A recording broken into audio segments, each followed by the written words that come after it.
this Western semifinal. Carl Kidd and Willie Hurst have dropped deep to accept the kickoff. There's Adam Rita, his first postseason game as a head coach since he won the Grey Cup here at Winnipeg Stadium in 1991 with the Toronto Argonauts. Dave Ritchie's team rolls into this postseason with 5 consecutive wins. That'll be interesting. I think it's really good to get Willie Hurst back in this lineup. Carl Kidd back there. Willie Hurst, obviously the longest kickoff return this year in the CFL against Edmonton. And this Western semi underway. Carl Kidd, little trouble with the footing, and then turns it up to the 28-yard line. Let's check Chris Walby's Canadian Tire game notes. Well, if I'm BC on offense, I want to get the wideouts involved early. Go after Coleman. He hasn't practiced all week.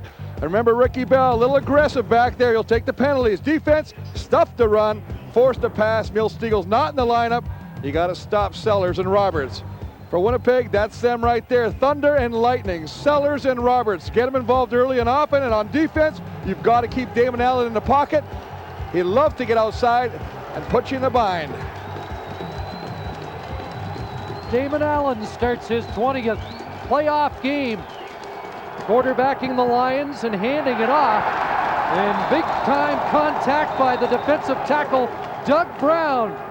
Top Canadian on the Bombers as he nails Willie Hurst, who comes off the 9-game DL. But the intriguing story here is Damon Allen, who left twice during the warm-up to go back to the dressing room. He's not 100%. Well, you know what, Chris? He started up, he tried to throw a couple balls, he went into the locker room, the team doctor followed him, he came out, he threw some more balls, went back into the locker room. As a matter of fact, he has not run any offense until the actual game. Ricky Foggy took all the pre-game reps. A rib cage muscle problem aggravated this week. Allen throwing. Ryan Thelwell, the intended receiver. The ball falls incomplete. And a 2-and-out provided by the Winnipeg defense, the top-ranked defense in the CFL. A nice job of Harold Nash just staying there. A little trip up at the end. No flag, no foul. Ryan Thelwell, they talked about getting these guys involved early. Just a little inside-out move. Gets to the corner, gets his foot caught up on the front part of Harold Nash's shoes. And as a result, Tony Martino enters the game to punt for the BC Lions. Former Calgary Stampeder and Arlen Bruce, who will be a big factor today in the absence of Milt Stiegel, will also start the game as a punt returner for the Blue Bombers. Marvin Coleman had handled those duties last week. Big rush, but Martino gets it away. Arlen Bruce at his own 40, and a nice spin move by the former tailback, who will be the prime receiver for Kahari Jones today, and a 9-yard return by Arlen Bruce. Kahari Jones led the Canadian Football League in completions, passing yards, and touchdowns with 46. But Chris, can they operate a successful offense without Milt Stiegel? Well, I think everybody's just got to step up their game. I mean, Jamie Stoddard's going to get the opportunity to play in the slot back position. Marcus Howell, he's got to start raising his game as well. Lions surrendered the second least points on defense this year. And Charles Roberts is 7 up the middle against those all-star linebackers of BC. Well, I love the little confrontation, the verbal jousting that's been going on all week. Take a look at Kahari Jones, Mike Sellers. There's Lightning, Charles Roberts, who just carried the ball the last play. The receiving corps, Chad Plummer, Bruce, Howell, Drover. Plummer will alternate with Stoddard. And the offensive line is good now. And the BC, Elwanibi Wilson, Dave Mudge, and Garrick Jones at the left tackle. Jamie Stoddard is in right now for Winnipeg at the slot, 2nd and 3. Roberts again, lightning strikes, and Roberts down to the 35. 20 for Charles Roberts, who rushed for over 100 in one meeting against BC this year, in a game in which he scored 4 touchdowns. Well, it all starts with the big boys. Nice job, Elwanibi. Coming off, it's called a chip block. You chip the nose tackle, you go up to the linebacker. If you get to the linebacker, you're going to have openings. And I tell you what, when you got it back with the explosiveness of Charles Roberts, he's going to get through in a hurry. Tony Walker with the tackle Roberts 27 yards on his first 2 touches in the game. First down at the 35. Back to Charles Roberts, this time right side. Brendan Ayanbadejo, one of those all-star linebackers, with the stop after 4 for Roberts. Well, just a sweep play, and all they're going to do is try and get outside of these guys right here. Powell, Williams, Cantor, Herman Smith at the end. Talked about the linebacking crew. It's a good one. Ayanbadejo, Simpson, Carl Kidd, the outside linebacker, defensive backs. Martin, Walker, and Lewis at the half. Carter and Godsey getting a start at cornerback. There's the Herminator, Herm Smith. The lone setback, Mike Sellers. 2nd and 6. And a quick hitter to Harry Jones' first pass is complete to the Winnipeg native, Marcus Howell. And another Bomber first down. Well, here's a guy we talked about. You know, you don't have Stiegel. Stiegel says, you know what? I'm only one man. We got other guys, other weapons. Here's a weapon. Not utilized much. He's only had 1 catch in the last 3 games, but he's had big games against the BC Lions. So that's one of the things. You've got to go. You've got to utilize every weapon. 11 catches in the 3 meetings against Winnipeg for Marcus Howell, who gives the Bombers a fresh set of downs. And here's Mike Sellers thundering down to the 10. And Sellers told us, Chris, yesterday he wanted to shut some people up on that BC side of the football. Well, I'll tell you what, Carl Kidd is the man. He said he doesn't scare us. I'd rather have him carry the ball than Charles Roberts. We feel that we can get after him. I mean, basically, this is the big man. Thunder just breaks through that offensive line, runs over defensive linemen, and you have to bring him down. The only way to do it is by gang tackling. What an impressive opening drive for the Bombers.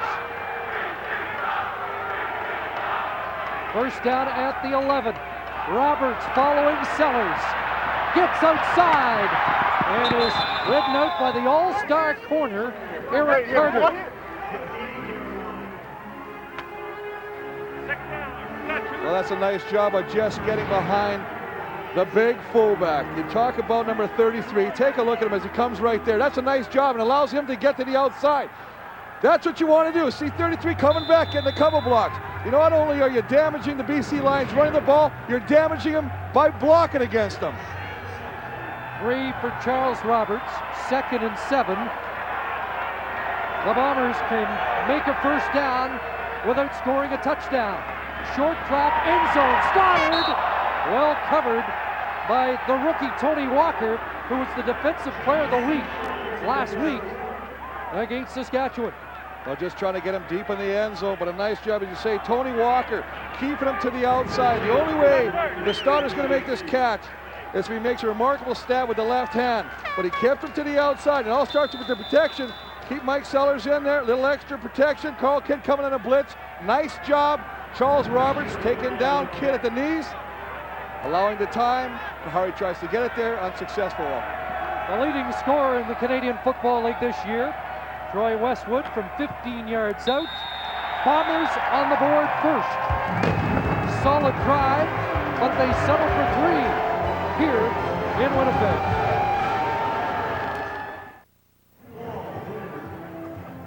Well, it is a crisp November day for the Western semifinal in Winnipeg, and a crisp start for the Blue Bombers, resulting in a 15-yard field goal by Troy Westwood and a 3-0 lead. Lions won the season series 2-1 and won a preseason game as well. Westwood to kick it off. Carl Kidd has to let it bounce. Sidesteps the first wave, but then runs into the Hawk. Doug Hawking, former BC Lion linebacker. Always a warrior on special teams for the Bombers. And here comes Damon Allen. And again, that was an interesting story watching him in warm-up. Well, you see him stretching. Remember, he's got that pulled muscle on the rib. Little cartilage pull right there, and he's trying to stretch it out. Remember, it's a little cool. He's got actually nice weather for Winnipeg right now. But he leaves. As he leaves, the doctor comes in, and then here's the guy that took all the pre-game reps, number 12, Ricky Foggy, as head coach Adam Rita looking on. Here's Willie Hurst. Short gain, They're trying to establish a run against the #1 run defense in the CFL for the second straight year. Well, Willie Hurst hasn't played 10 weeks. He's going to get the ball a lot, though. Damon Allen, Sean the Diesel Millington at the other running back position. Simon Claremont, what an outstanding year. Jackson and Thelwell at the wide receiver. And a big, and I mean big, offensive line. Terrace, Harden, and Payne, Stensrud, and the new man, the man that blocks out the light, Jermise Jones. Jones 6'5", 337. He'll protect the backside of Allen, 2nd and 6. Allen has some time. Now Doug Brown turns up the heat. Allen throws a strike and a first down. Geroy Simon, the former Bomber, with the catch. Put the ball on the turf, but it is ruled a catch. Well, you really have to protect David Allen. This is a great job right there. Give him all the time. Now remember, when he's throwing across the body, and that's where he starts to twist. There's a torque in the throw. Didn't seem to cause him any ill effects in that one. Nice throw, threading the needle to Geroy Simon, who did not play the last time these two teams met. David Allen, 39 years of age. Twice a Grey Cup MVP.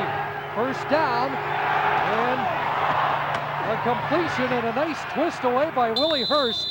And yesterday, Adam Rita said, I'm glad to get him back. We've got a real tailback for the first time in 9 weeks. Well, they haven't. And a good receiver. Well, absolutely, and that's the big key right now. They use Chris Wright, but he's not really a tailback. He's more of a special team kind of guy. This man will hurt you. Willie Hurst had 164 yards rushing one game. He wants to get it. The biggest thing about him, though, is he hasn't played in over 9 weeks, so he's got some rust. There's nothing like game time action to take that off, and that's a nice spin to get away, pick up some extra yards. 16 for Hurst, first down. Here's the Diesel. Sean Millington, who's had limited success against that hard-nosed front 7 of the Bombers, and another former Lion, David Benefield, in the mix, as we see tempers for the first time in the early going. These are a good group of guys on defense. Fortney and Brown, the twin towers inside. Brechterfield getting a start at end, and Wayne Weathers, what a game he had last week. 2 fumble recoveries, a sack, a touchdown. McGriggs, Wickman, and Clark, the linebacking crew, played all 18 games in the secondary. Europe, Lewis, and Nash, Marvin Coleman, and Ricky Bell at the corner. Tom Europe, Harold Nash, all-stars. Second down, 5. Allen drilled, and Thelwell couldn't dig it off the turf. And David Allen gets the ribs and maybe a lot more tested on that. Well, there's obviously, you just don't let a guy like this, David Benefield, come free from the backside. I mean, you got to know, and if you're a quarterback and you're running that kind of protection, a quarterback can never stop. He's got to keep running, because if you stop, the backside's good. You just see right there, there's a mix-up with the left tackle and the left guard. Jermise Jones, Steve Harden, you've got to get that straightened out. You got to fan protect. You can't let the big man Benefield come free like that. You can't have Allen take those kind of shots. There are Matt Kellett's numbers. His longest came against Winnipeg. This from 50 out. Ornstein the holder, and it's partially blocked, and it will bounce into the end zone. Arlen Bruce brings it out. Arlen Bruce, home free. Touchdown Winnipeg, 112 yards.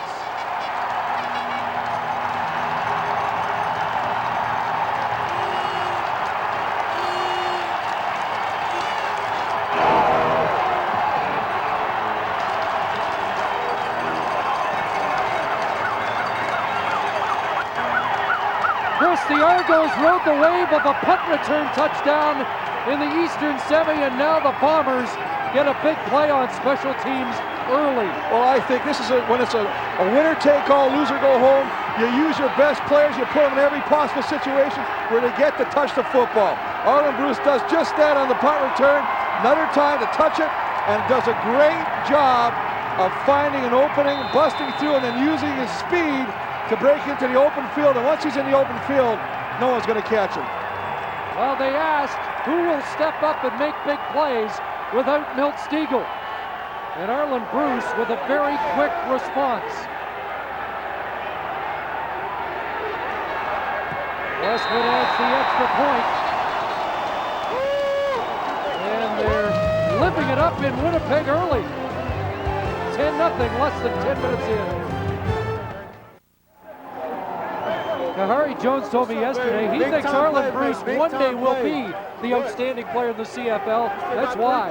Well, it's funny you said, you hit on it, you said, who wants to step up? He said, you know what, I want to be the big play guy. Well, he really started off right here, getting this nice job of just getting outside, letting the blocks form. And we talked about explosiveness. Cut back, then get it. Now he sees the opening. Now he gets going. Now he accelerates to the open spot against the grain of the tacklers. Those are big men. They're not as agile as a fleet little guy like him. And I tell you what, when he gets them turning their bodies, it's no contest. First special teams touchdown for the Bombers this season. There's Willie Hurst, who ran a kickoff back for the Lions against Edmonton, but once again it's Carl Kidd with the return. And Kidd busts it across the 45, up to the 48. Again, Doug Hocking with the tackle as Bruce continues to savor his first special teams touchdown. Well, it's just a nice bad job and a terrible kick by Matt Kellett. Saw last week he had 2 shanks just over the line of scrimmage. Lucky to not have that one blocked, but again, I mean, this is just God-given ability to recognize openings and exploit and use the speed to get there. And once he's in the open field with his entourage of blockers, no contest, and 112 yards later, it's a touchdown. And this is where the 18-year veteran has to settle things down for the BC Lions. Allen going to the air, open man, and G. Roy Simon brings it down. A spectacular catch. Now, we talked about going after the corners. Marvin Cole, remember last week in Edmonton, took a shot while trying to come up with an interception. Hasn't practiced all week. The back has been giving him trouble, seizing up on him in practice. You see him right there. Now, I'm a little surprised that he let that ball and reacted to what I look like, to me, a little slow right there, because Simon looked like he was playing the ball. He kind of climbed the ladder, put the paw up there and brought it down, but a little slow reaction from the normally good player. Simon says, great catch, and now Willie Hurst. And Hurst down to the 25. Well, you just had the sense that BC needed a response with everything going Winnipeg's way. Most definitely have to do that, and that's one of the things you're liking. You talk about Damon Allen, a lot of speculation seeing about him leaving the pregame twice, but that was a nice throw and an equally impressive catch by G. Roy Simon. And then, of course, then you give it to the scat back. Willie Hurst takes it outside of the sweep play, picks up 9.5 yards. Second less than a yard. Let's see if Allen uses a free play. No. He'll plunge ahead behind 16-year veteran Jamie Terrace in his final postseason. And they move the chains. Well, it's a nice job, and I really like this call because when you're a quarterback, the less people that touch the football, the less chance of fumbling. He takes it, just tucks behind, as you say, big Jamie Terrace, a 16-year veteran, and picks up the first down and, you know, keeps the drive alive. 4-time All-Star. Terrace the center, and Sean Millington as well. Potentially their last game of brilliant CFL careers. Twin tights, and Allen throwing the out. Incomplete again. Unable to hook up with the fine second-year wideout, Ryan Thelwell. Well, just trying to throw a little hitch pass to Thelwell, but talked about Ricky Bell. Ricky Bell very aggressive in that quarterback position, and he closes on it quickly, and he's there right there.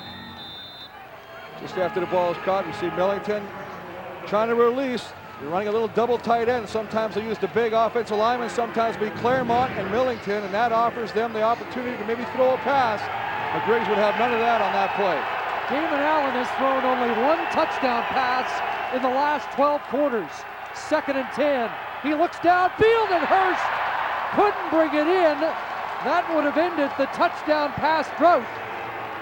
Well, right between Nash and Tom Europe, the safety, the ball had to be right on the money, and it was. Willie Hurst, 33, just over the outstretched hands, just off the fingertips. A ball that should have been caught, and 10 or 11 weeks of Rust. Well, that showed right there, but I tell you what, even if you're not playing, remember, he was still practicing with the team, and you got to come up with those catches. Now Kellett, after shaking his first attempt, will try from 36, and he's got this one. So Matt Kellett regroups, and the Lions get on the board after the lightning from Bruce.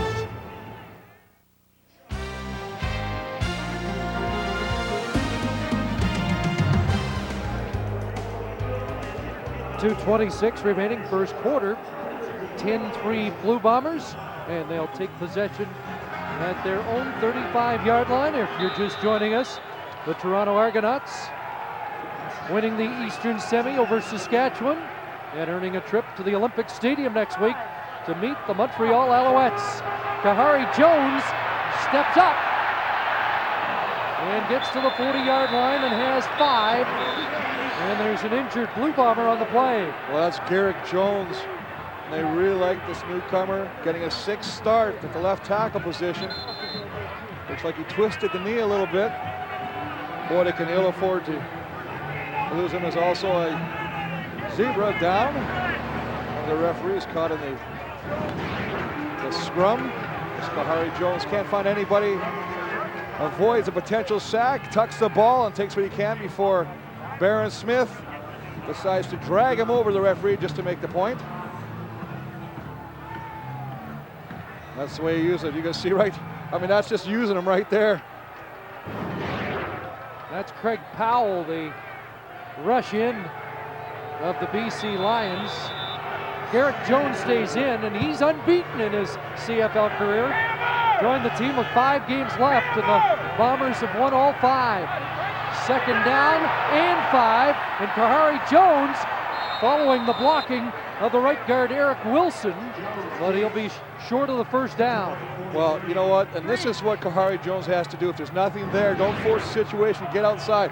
But what you really gotta love, I mean, you're gonna take a look, and as we get around there, on the ground, 33, Mike Sellers just buries Derek Lewis, and that's the key, to get to the outside. He's right there. Now look at this. That is a pancake on the back. That allows Kahari Jones to get to the outside and pick up a few yards, put him in a 3rd and short, but they still got to bring out the punting team. But you got to love the way that Sellers is fired up, and whether he's carrying the football or blocking for the carrier or the quarterback, boy, he's leaving a trail of Lion bodies.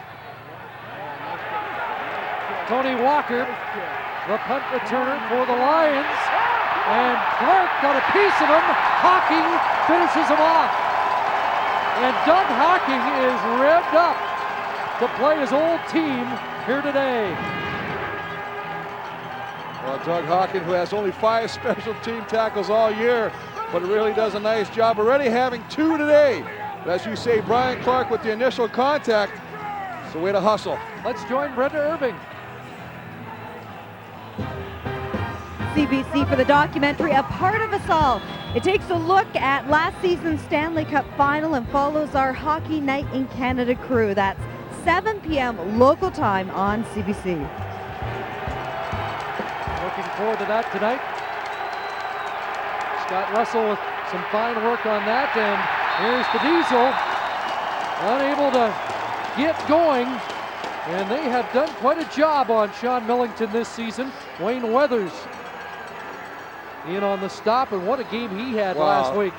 You know, you hate to say that was a breakout game for the 5th-year vet, but I really believe it was. I mean, this guy was everywhere. 2 fumble recoveries. The ball comes loose. Brian Clark, Johnny on the spot, Wayne Weathers' first fumble recovery. Then the ball is stripped from Jason Moss. And there he is again, 99 with his first career touchdown in the end zone. And let's not be finished yet. How about a sack? Millington lost 1, 2nd and 11. Jason Claremont up at the 45. And how about Claremont before the game? It's -6, wind chill -11. And he came out in the spandex with no sleeves to make a point. Guns. To make a point, that's what he did. He's walking around with no sleeves. A lot of the Bombers are also walking around. They got the hoodies on. They're looking and thinking, hey, this is a Vancouverite, but they forget the biggest thing. Claremont, he's a Regina boy. He's used to this weather. Taking a page out of the Walby Warrior book. And come back to the ground on the final play of the first quarter. There's the outstanding product from Regina and the top rookie in the West. And we're through 15 minutes in the Western semifinal. And the Winnipeg Blue Bombers have a 1-touchdown lead.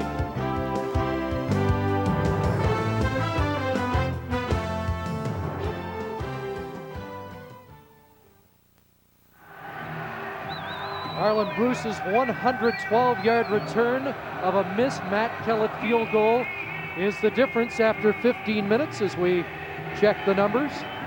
Well, you take a look, it's pretty even first downs, but yards passing, BC with the big edge. And it could have been even worse if Willie Hurst would have caught that sure touchdown pass. You look at the rushing yards in favor of Winnipeg and the time of possession in favor of the BC Lions. As you say, the big play right now, a special team, the punt return, or the missed field goal return, excuse me, by Mr. Excitement today, Arlen Bruce. That's a productive quarter of yardage for Damon Allen. And now on second down, was looking for Thelwell, who got caught up with Ricky Bell and couldn't get to the football. Well, Thelwell was trying to run a little out pattern.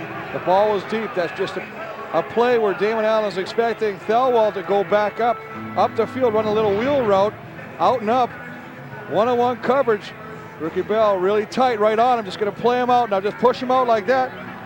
Thelwell figures, hey, my progress is being impeded. I can't get downfield.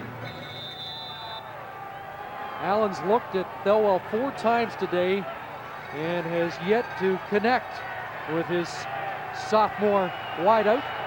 Well, every game we've done against Winnipeg since they've acquired Ricky Bell, they've gone after him, and that is because he has a reputation of being very aggressive, and as a result, he will get called for pass interference a number of times. Short punt by Martino, and it goes out of bounds at the 37 as we rejoin Brenda. Well, Chris, the CFL on CBC continues next weekend. First, we will bring you the Eastern Final from Montreal. It's the Als at a sold-out Olympic Stadium to play the Toronto Argonauts. That should be a great game. Anthony Calvillo, who missed the last game of the regular season, nursing a hamstring injury. Here's Kahari Jones, 46 touchdown passes on the year, none last week. The only game all season long. He did not throw a TD pass. Charles Roberts up to the 40 for 3 yards. Well, I see Barron Simpson's down holding the leg. He got caught up with Derek Jones. The running play got to the linebacker. Ball obviously coming loose as a result of contact with the field, but Barron Simpson still on the ground as we take a look at Charles Roberts. 1,162 yards rushing this year. Now this would be a huge loss. Barron Simpson, the middle linebacker, an all-star, 92 tackles, which was tied for first in the CFL with Orlando Steinauer of the Toronto Argonauts. And with Simpson gone for at least 3 plays, in all likelihood, Ian Badejo will move to the middle, and Toya Jones will come in on the outside. So some concern for the Lions as their all-star linebacker gets attention.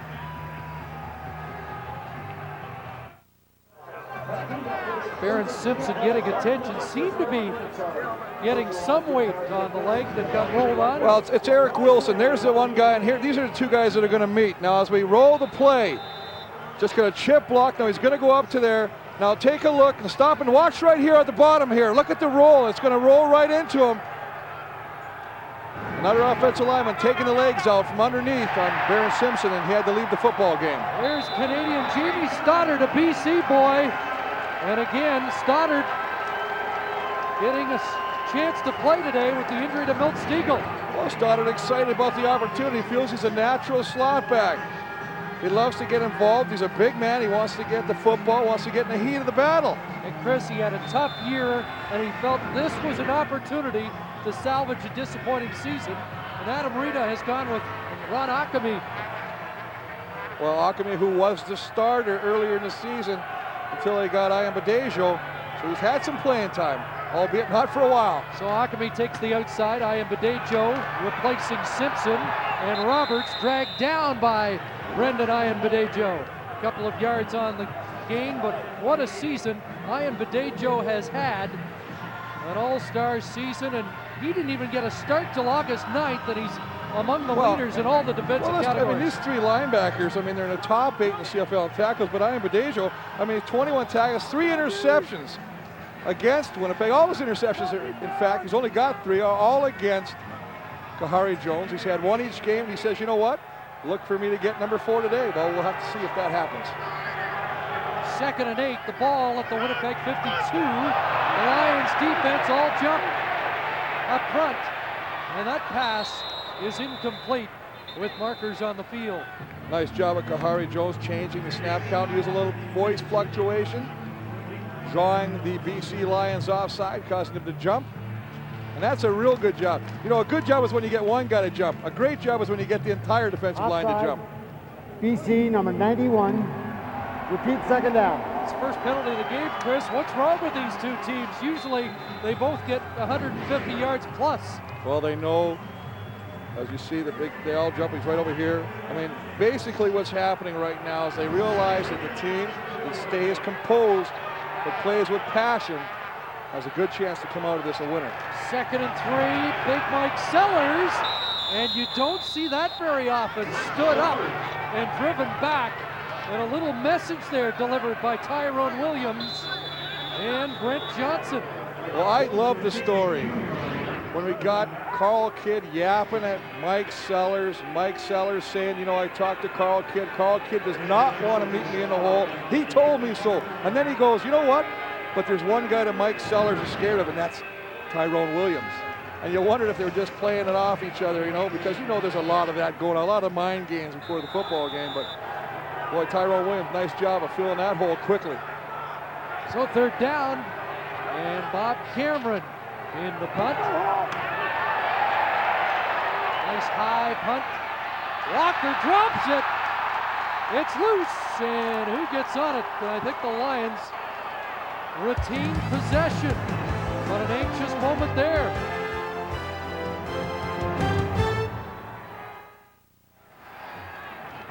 .11:40 remaining, first half of the Western semifinal. Tony Walker managed to maintain possession after dropping the punt and having Jason Congdon bearing down on him with Brian Clark. And you know one thing I like about that replay, it shows you your long snapper. They tell you, right up, head up to the nose, go right to the football. That's the rookie out of Western Ontario. And now, Willie Hurst. Up across the 15-yard line. Brenda? Well, Chris, the Lions, Baron Simpson went off a little bit earlier. Well, what happened is he twisted his left ankle and knee. The doctors are looking at him right now. He's walking up and down the sideline, looking to be doing quite well, though, and they think that he will eventually be able to get back into this game. It would be a huge loss if Simpson can't come back, but he looked pretty good. You'll never keep a guy like that. He's a stud. He's a warrior. You're never going to keep him out of the lineup. 2nd and 7. Damon Allen outside, Geroy Simon high stepping for a first down. He missed last week, Simon, and valuable inside receiver has already made one circus catch. You know, he's had some time in Winnipeg. Knows some of the guys here, good friends with some.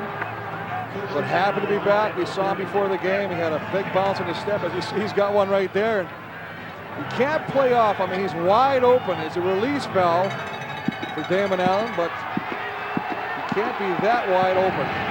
Lions did not have a 1,000-yard receiver, but 4 over 700 yards. And here's Simon again, and he's got it at the Winnipeg 50. And Geroy Simon has been the favorite receiver in the first half. Well, you know what? And this is something that people don't give Damon Allen a lot of credit for. He studies as much film as any other quarterback in the league. Now, you say, look who he's going after. He's working against Harold Nash, 00, an all-star, having one of his best campaigns. They've gone after him a couple times. Little over him. They drawing the double coverage. The safety, Tom Europe, is also coming over there. But as you say, Simon, we've seen him bring one down one-handed. Boy, I tell you what, Geroy Simon, 4 for 93 already. That's a good game. And we're still in the first half. And there's Thelwell with his first catch as he's been in a duel with Ricky Bell. And the nice thing that he's doing is he's keeping the ball all over the football field. You know what? If you don't use your wide receivers, your cornerbacks can cheat in a little bit. That can actually be like a little bit of a double coverage. But when you start throwing to the outside, they got to play honest. That opens up the middle.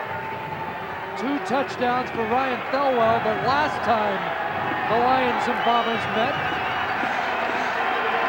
well, he was their most dangerous receiver all year against the Bombers.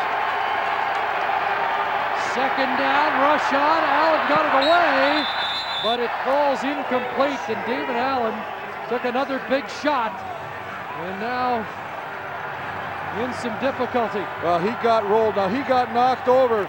Doug Brown came through the middle, 97, and then when Benefield hit him, he pushed Damon Allen over. You see Doug Brown going down there. That may be a situation of the knees right there. Remember, he also has taken some painkiller shots for the ribs. This is something we talked about. You cannot, it's the second time we've seen the protection allowing the backside end, and again in this case it was David Benefield, to come free. You see Ricky Foggy, headset on, that's going to have to come off as he warms up. In the only win by Winnipeg over BC during the regular season, Allen left the game early with a hamstring problem, and Foggy came in. Well, that's right, Foggy came in the first quarter. Didn't really put up spectacular numbers, only completing 30% of his passes in that game won by the Bombers. And there you see David Benefield, 56. Doug Brown on the ground, almost like a speed bump. Damon Allen being pushed over him, landing hard on the side, and that's one thing you're looking at. You see they're looking at the knee, and that's one of the things. We know about the ribs, and I think the knee just joined the list of ailments for Damon Allen. And that left knee. That does not look good. When they're taking all the weight off it. Looked like he had one step, and that was too much. And that may be the Lions' season getting helped off the field. Third down, Martino, better punt. Cornering Arlen Bruce, and the Bombers are backed up. But they have a touchdown lead, and they may have knocked the opposing quarterback out. Well, Damon Allen now at least able to get some weight on that, and that's fairly encouraging. Well, he sits back here, and you can see that Doug Brown is pushed from behind by Jermise Jones, the left tackle. Benefield, who comes free. Now, one of the things, Chris, is that slide protection. Your quarterback better keep moving. You can't sit up. Well, Khari Jones would like to get the Bombers' offense moving. Backed up at their own 5, Charles Roberts, and is able to scramble for 3 as we join Brenda Irving. Well, Chris, the BC medical staff say that Damon Allen kind of tweaked his knee a little bit. They say that he has had some problems in the past over the years with that left knee, but they say it's nothing serious, that he will be okay, and they do expect him to return. We're just recalling over 18 brilliant years. He's had his share of nicks, but never a serious knee injury. He's always had those great wheels. 2nd and 7. Screen Roberts. Charles Roberts dumped at the 12-yard line, and he'll be short of a first down. Well, I tell you what, Carl Kidd, put the S on your chest because you just saved a big play. This is a little screen, sneak him out, dump him the ball, get the big man in front of him. You can see 26 just going to knife around the block and take the legs out from Charles Roberts. And had he not done that, Charles Roberts, as quick as he is, may have gone for a long way. He's been making those plays all year. That's why he was the defensive and outstanding nominee out of BC. That's why I like a guy like that. I love guys that talk, especially when they back it up on the football field. And he's been talking all week long. Tony Walker lost the ball, and the Lions get back on it. Lyle Green was backing up Tony Walker, who's made an adventure out of the last 2 punt returns. I'll tell you, when you lose the first one, to see Ricky Foggy going to come in a football game. Tony Walker lost the last one. Very fortunate to recover. This time he gets cranked and the ball comes loose. Again, fortunate his teammates around to recover the football. I think Ricky thought he was going in, and Damon said, "No, you're not." And Damon Allen's back in the game. Oh, you got it like that.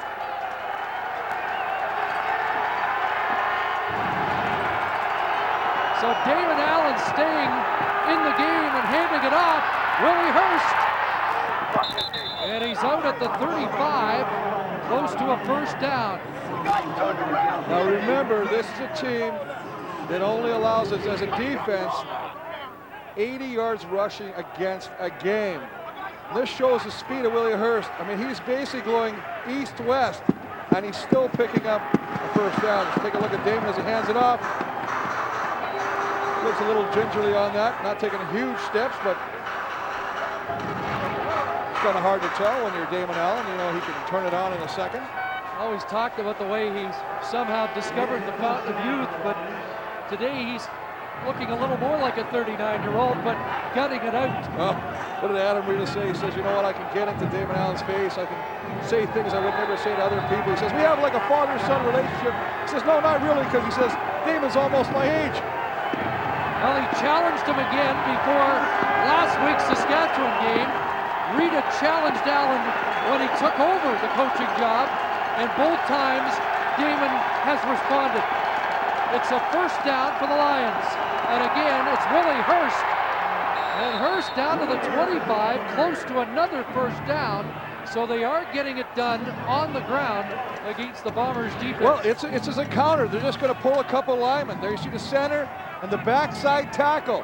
Old-fashioned counter. Kick out and pull up by the backside. Find a hole, and Willie Hurst sees the hole, busts through it. That's the thing they like about this guy. He's got explosive speed, very much similar to a Charles Robertson. If he sees it, he can get through it in a hurry. Star running back at the University of Washington. They were anxious to get him into the lineup, but he quickly departed with the knee injury. But Hurst has made an impact so far today. 2nd and 1. Allen rolls. Claremont was open, and Allen pulls it down. And should have the first down, but he didn't see Jason Claremont. Well, we got the best seat in the house, and I'll tell you what, 82 is wide open. Everybody's inside the box. Look at all these guys in the box here, and that's because they're anticipating a handoff or a quarterback sneak. He keeps the ball, gets to the outside, and dives for the first down. Comes up short. It's 3rd and short now, but as you say, look at Claremont. He's wide open. Damon Allen just didn't see him. He is short, and it is 3rd down. And the fans are on their feet. Allen plunging. And the officials getting some help with the spot from that Blue Bomber defense. Well, they're going to call for a measurement as you see Damon Allen still on the ground.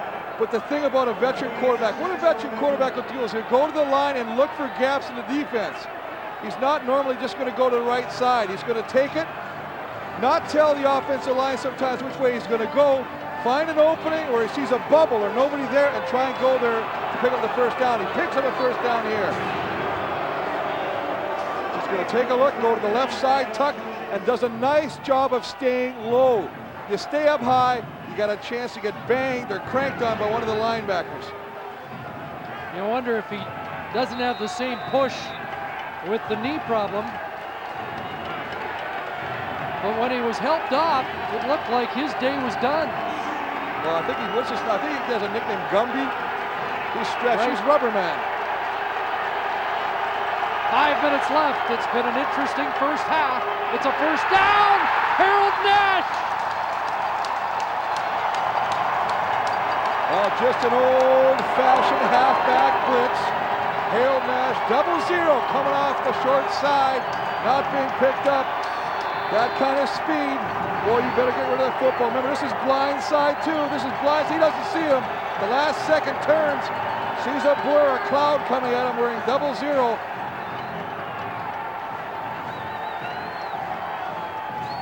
A nice job of the Bomber defense being aggressive when it has to be. A loss of 8. It'll be 2nd and 18. Wickman comes out of the game. And a nickel back in, Dave Donaldson, an extra DP. Harold Nash, an all-star once again for Winnipeg. Here comes the rush again. Doug Brown after Allen, and he has to step out at the 41. They're trying to run the screen. They're trying to get Sean Millington to release, let the pressure come up. Millington stumbles, can't get open. As a result, David Allen can't get the football to him. Just a block. All he's going to do is block. He stumbles, and as he stumbles, that kills the play right there. You see Brian Clark recognizes that, stays with him.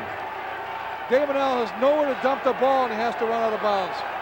And against the breeze, the Lions have elected not to attempt a 47-yard Matt Kellett field goal. Martino will come in to punt.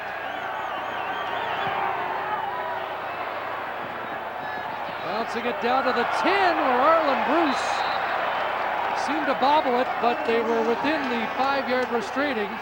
And Arlen Bruce helps the officials spot the 5-yard penalty. Well, David Allen was the focus of the pregame warm-up, and it's been even a tougher afternoon since the Bombers turned up the heat. Well, we heard a couple things happen, as you see on this last play.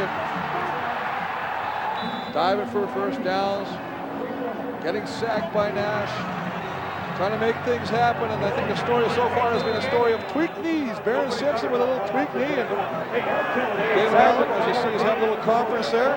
Alfred Jackson, the receiving crew, in front of the heaters. Steve Barato, who started the year as the Lions head coach. 3:33 to go, first half. Jones play action, Sellers screen, and he's cut down. Hakami with the tackle. Hakami does a nice job of taking the legs out. Too many people in this league have tried to take the big man up high. You're never going to do it. You got to take the wheels off the locomotive. He does a nice job there, going low. Sellers goes down. The graduate of Walla Walla. Converted defensive lineman. I played this guy when he was a defensive lineman with Edmonton. Well, he sure found fame and fortune as a fullback. 2nd and 5. And the time countered was their early movement, and a little pushing as Cameron Legault makes his way through that Bomber offensive line. Well, you got to like this defensive line that the BC Lions have. They rotate. They've got Cantor. Procedure. Winnipeg number 64. Still 2nd down. That's Mo Elawanivi. And the 3-minute warning given to the benches here in the Peg. Welcome back to Winnipeg, where the Bombers lead the Lions by a score of 10-3. Coming up at the half, we'll go back to Toronto for more on today's Argos big win, and our panel here will break down the first half of play. That's coming up at the half. Argos prevailing over the Saskatchewan Roughriders. Here's 2nd and 10 for Kahari Jones, and he has a completion to Jeff Drover. The St. John's, Newfoundland product out of the University of Calgary with a big first down. Oh, they love Jeff Drover. They love his work ethic and practice. 100 miles an hour, that's all he goes. He only knows one speed. It's a nice job of working against Eric Carter on the outside and bringing it into the middle of the football field. Nice catch, nice throw by Kahari Jones, a second-year man out of Calgary. Wasn't in the lineup for the Grey Cup game last year, and you know he's anxious to help his team get back there. 21 yards on that completion. Jones back to the air. Arlen Bruce dancing across midfield. Fumbles. Lions could have it. Who's got it? BC does. So one extra move by Arlen Bruce, and another BC All-Star. Eric Carter's got the ball. Whoever comes up with the ball, you gotta like the way the play starts. So Kahari sees it, he gets one-on-one. Aubrey Bruce comes in, Comes a nice job, finds out a little opening. Now he's working against Barron Simpson, who's back in the lineup. You see him right there, he misses. Usually the sure-handed tackler. Now he makes that extra move. Carl Kidd is ripping the football out. Again, Carl Kidd with the big play. Marcus Howell almost comes up with it. Eric Carter eventually does, and the BC Lions have the football. Safety Manny Martin helped off in the 3 games during the regular season. BC forced 14 Winnipeg turnovers. At the 45, first down. Willie Hurst changes direction. And across the 50 to the 52. And every time Hurst has touched the ball, you know why he was so highly regarded by the Lions. Well, it's a counterplay again. They're going to pull the center and the backside tackle. Now he's got to follow the second guy to tackle. Now he sees this all clogged up. This is just instinct. Breaks it back against the grain of the tacklers and picks up 8 yards. It's a nice job by Willie Hurst. That's a pretty good first half of work after being off 11 weeks. 2nd and 3. Under 2 minutes to go, first half. And Sean Millington has the first down. Well, Sean Millington, as much as he wants to carry the ball every time, really would appreciate having a running mate back there like a Willie Hurst. Take some of the heat off him, so when he gets the ball, he's fresh, he gets through there, and he uses his power. The leg drive, that's the biggest thing about Sean Millington. Refuses to be brought down, keeps the Pistons pumping, and picks up the first down. 99 yards on 17 carries in the 2000 Grey Cup game for Sean Millington. First down, Allen, and he has Alfred Jackson calling number 7's number for the first time today. Well, don't ever go to sleep on Alfred Jackson out there because he will burn you. Just a quick out, and again, the coverage is soft. They're playing off on the receivers, not wanting to get burned deep, but I tell you what, if you do that, David Allen's just going to keep coming back and pick up 8 to 9 yards to throw. Little pitch and catch with Alfred Jackson on that play. Alfred hot late in the year because they were not throwing deep, were not stretching the defense, and he said, I used to be a DB. I knew that impacted on a defense. And here's a guy that had 247 yards and 4 touchdowns this year against Montreal, and all of a sudden he's been quiet. 2nd and 1, and Millington did well just to get back to the line of scrimmage. David Benefield read the play beautifully. Well, Benefield, I like his attitude. There he is, no sleeves. That's what you want to do. Get up there. It's football, people. Nice job of beating the block, dragging him down from the backside. Actually lost yards on the play. And now a 2nd, 3rd down gamble in this first half for BC. It's 3rd and a long yard. That's a long yard. They had less the last play, and thanks to Benefield, they got more to go. It's about a yard and a half. Here we go. 3rd down, Millington right side. Not going to get there. And after a turnover by Winnipeg, the Bombers force the Lions to turn it over on downs. Well, it's always an interesting play when they try and run a little bit of a sweep. They pull the front side guard. Dan Payne, 57. He's going to get out in front. He gets the block. He's on Brian Clark. But what they do, he loses his footing. He goes down. There's just too many blue guys to push back. And as a result, Millington nowhere to go. That allows pursuit to get him. And great defensive stand by the Bomber defense. 48 seconds left. And the ball at the 45 for Kahari Jones. Dumps it off Roberts. First down Winnipeg into BC territory. And now a penalty marker comes down a little after the whistle action. This is a great call by Kahari Jones again. I mean, they're only going to rush 4. Just the defensive linemen are going to come in. Roberts is kept in, little protective blocking ability. He sleeks out there, gets a ball, and then when he gets an open field, he just makes people miss. As you say, the flag came down late. Looks like they're going to major foul, unnecessary roughness. Winnipeg number 68. That's a dead ball foul. Ooh. First down. Dave Mudge. And that will be a fine from Dave Ritchie. Well, I'll tell you what, and Dave Mudge is the least likely candidate for taking one of those penalties. He's the most mild-mannered person you've ever. He's almost like the Superman. You wouldn't know. He's Clark Kent. And Chris, in the 3 regular season games, the team that was penalized the most was the team that lost. And Dave Ritchie saying it couldn't have been Dave Mudge. Well, the biggest thing that's haunted the Blue Bombers all year is that penalty right there, the objectionable conduct penalty. Sellers Uncalled for. won't go down. And that'll stoke this crowd.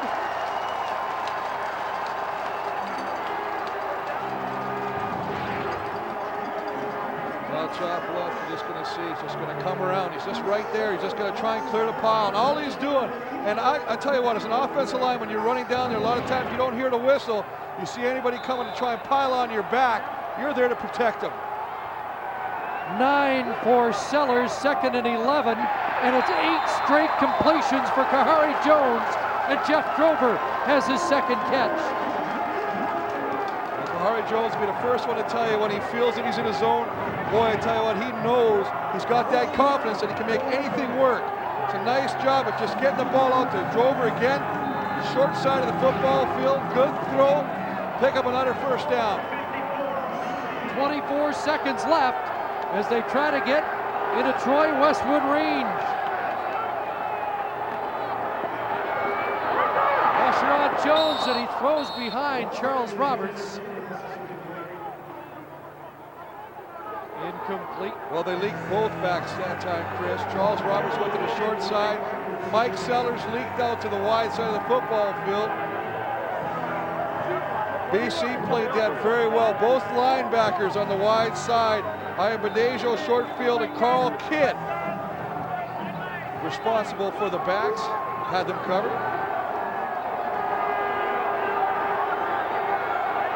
Second and 10. Jones looking near side, incomplete. Trying to hook up with Drover again. And it will be 3rd down. Just a little underthrown. Tight coverage by Eric Carter. Jeff Drover tries to come back to the football. Kahari Jones would like to have a little bit more on that football. Get it to Jeff Drover. So Cameron will have to punt. 15 seconds left in what has been a hard-nosed first half between 2 great CFL defenses. Well, you know what? We've seen David Allen, as hurt as he is, banged up knee, banged up ribs. He's moving the BC offense. On this drive, we saw Kahari Jones do a nice job of moving the Bomber offense. Both teams have traded field goals, and the Arlen Bruce special teams return of a missed field goal will be the difference in this first half. Just a 20-yard punt for Bob Cameron. You also got to remember the nice defensive stand by the Blue Bombers. And the Bomber defense shutting the door on 2 attempts by the BC offense in Bomber territory. I know you must be getting flashbacks. This is kind of like the 1980s when the Lions and Bombers were such bitter rivals. Well, you know what? You look at it. This is the first time we've met them in a playoff game since '86. I mean, '84, I can remember the game in the Dome. '85, they had a scenario much like we do with Stiegel out. They had Mervyn Fernandez, who was injured. We went in there thinking that, you know what, the top dog is not there. Ned Armour was a guy that rose to the occasion and put the bullets in our back. Adam Rito was recounting that yesterday from his perspective, wondering if it would help the Bombers without Milt Stiegel.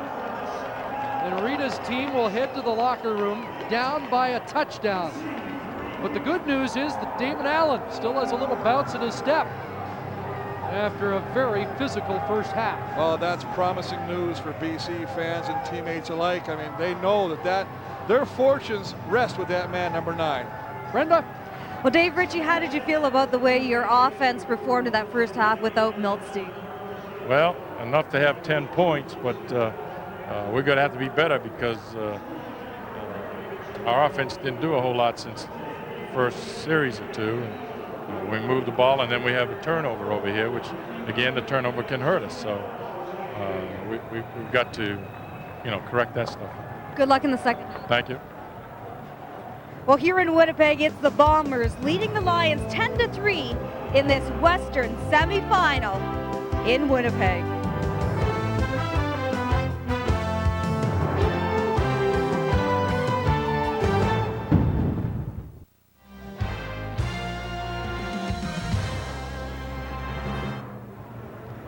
Halftime here at Canada Stadium in Winnipeg. The difference in this football game, that 112-yard touchdown return of the missed Matt Kellett field goal by Winnipeg's Arlen Bruce III.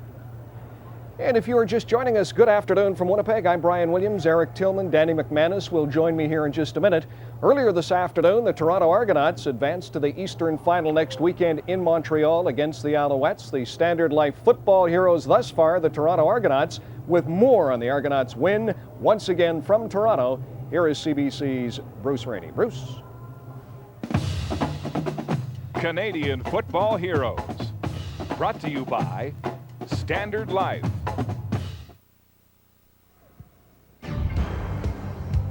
Well, Brian, it's the calm after the storm here at Skydome in Toronto. The Argos today in the East Division semifinal, 24-12 over Saskatchewan in front of more than 23,000 fans. And a tale of two halves. Saskatchewan dominated the first. The Rough Riders early on actually moved to the second quarter. Derek Armstrong would get behind the Argos secondary. Nealon Green perfect with the 42-yard touchdown strike. 10-0 Rough Riders there. Key play here, late in the first half. The Rough Riders had been dominating. Bashir Livingston on the reverse. He takes this punt return 76 yards, and this was certainly the turning point. A big call by the Argos. It reversed momentum totally. Late in the game, Reggie Slack, a 7-yard run. 24-12, Argos the final. No doubt who the happiest man on the field was. And with me now is the man who helped orchestrate this victory, the coach, Pinball Clemens. And Coach, first of all, the call near the end of the first half, the punt return reverse. Was that yours? It was my call, but it wasn't my run. That was all Bashir Livingston and the other guys out there working, because it didn't work exactly how we designed it. We planned on that reverse coming and him reversing field and heading up the sideline. He reversed field, went to that sideline, he changed direction, came all the way to the other sideline. A spectacular play, and a lot of guys didn't give up on him. They kept working on the play, and that was the difference. You told me at halftime the key would be your defense in the second half. They didn't allow a point. Well, I asked them that at halftime, and of course we had some things go for us in our favor, because we had some good field position situations. We had their offense backed up because of some things that happened in the special teams, and so it was a coordinated effort there. We're so proud of the guys. They did such a wonderful job, and I don't know what else to expect from these guys. They just keep on doing the unexpected. How far do you feel this team can go? One game at a time. I think we can go to Montreal now, and that's it. We don't have a pass to go any further. In order to go to the next level, we have to win, and so we've got a pass now to go to Montreal. So I think we'll be headed there. Great game, Coach. Congratulations. Thank you so much. Appreciate it. So for the second week in a row, Pinball sees his team come from behind. Yes, indeed, you're going to Montreal next weekend, 1 Eastern on CBC. Back live in Winnipeg right after this. And on this Sunday afternoon, back live in Winnipeg. Snow here yesterday, no snow today. It's about -6. Great conditions for football. The field is dry. Bombers wanted heavy snow. They did not get it this afternoon. As promised, the general manager of the Ottawa Renegades, Eric Tillman, quarterback of the Hamilton Ticats, Danny McManus. Eric, good conditions for running the football, and as we'll see, Winnipeg started to run early. Yeah, they did, and it's they had some success early on with Charles Roberts. He had a nice run by him, to set up a first field goal. But really, you didn't have, you see right here, you got a nice seal block, a really nice seal block by the left side of the offensive line. Roberts, great acceleration. He bounces it, takes it down, gives them that first field goal. Hey. All right, speaking of that field goal and a field goal, there was a shank field goal by Kellett from the BC Lions. And Danny, let's you have a look at that. Here's the shank field goal, sets up the only touchdown. It's one of the most feared things. It's a 50-yard field goal, and if you look out here who guys are covering, it's a lot of offensive linemen that are out there. So a guy like Arlen Bruce going against the offensive lineman, it's a mismatch. And then the two other guys out there are the kicker and the holder, who's a quarterback. And I know for sure, you can ask the big guy upstairs, Chris Walby hated covering field goals. The most dangerous play in the Canadian Football League, those guys chasing a little rabbit. We thought Arlen Bruce we'd see him replacing Milt Stegall as a big go-to guy in offense. He says, I like pressure, but he told me yesterday, don't forget, I can perform on the special teams. Now, let's talk about the quarterbacks. We're going to talk about Damon Allen, and why don't you begin, Eric? He was hit hard. They were all over him, but he keeps coming back. Well, Winnipeg is very aggressive defensively. I mean, they are an outstanding football team. They're going to get after the quarterback. Damon took some shots early on, but I think what they've got to do, you see right here, Doug Brown gets blocked. He beats a guy inside. I don't think it was a dirty play, but it certainly hurt Damon. I think what they've got to do in the second half, though, is get Damon on the perimeter more, and I think they need to utilize their receivers on the outside, attack those corners. I'm surprised to see Alfred Jackson playing out to the field. I'd like to see him on the boundary, get him in man-to-man situations and see if he can reach his big play capability, because that's the best way to beat these Bombers, I think, is to attack the corners. Well, it's been a big afternoon, a busy afternoon for Damon Allen. He's been hurt, but he's back in this game. What about Kahari Jones? He's often overlooked. Everyone talks about Stegall, everyone talks about Arlen Bruce, but he makes his team go. Yeah, Kahari is the key to this team. I think in the first drive that they had, he did everything that they wanted him to do, and since that point, we haven't got back to that package that they used at the beginning, and I think Dave Ritchie addressed that. He's going to talk to the offense, get back to some of the stuff that they were doing at the beginning of the ball game, and start using that in the second half. Kahari has not made any mistakes. He's playing solid football, just needs to be a little bit more aggressive out there. By the way, Arlen Bruce is the difference in this football game. He's got a great sense of humor. I said to him yesterday, do they talk on the BC defense? He said, do they talk? The first time I played them, I figured they all had to have their own talk shows. Arlen Bruce, the difference. Stay with us. Chris Walby, Chris Cuthbert up next when we roll on live from here in Winnipeg. Well, welcome back to Winnipeg. Adam Rita, what did you tell your troops at the half? Well, I told them that basically we had 30 minutes to make up 10 points, and that we can do it. Our defense is playing well. We need to be sure that we be a little bit more careful on our special teams. But before I close, I'd like to say hello to Harry and Kevin. I got one more question for you. How's Damon Allen feeling? His ribs and his knee? Well, he's a little battered, but it's the playoff game, and it's do or die. And he'd rather do than die, so he should be okay. Good luck in the second half. Thank you very much. Now let's go back upstairs to Chris Cuthbert and Chris Walby. Thank you, Brian.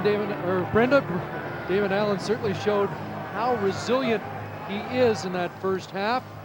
Well, there's Winnipeg Stadium. It feels like the playoffs. A definite chill in the air, but how about yesterday?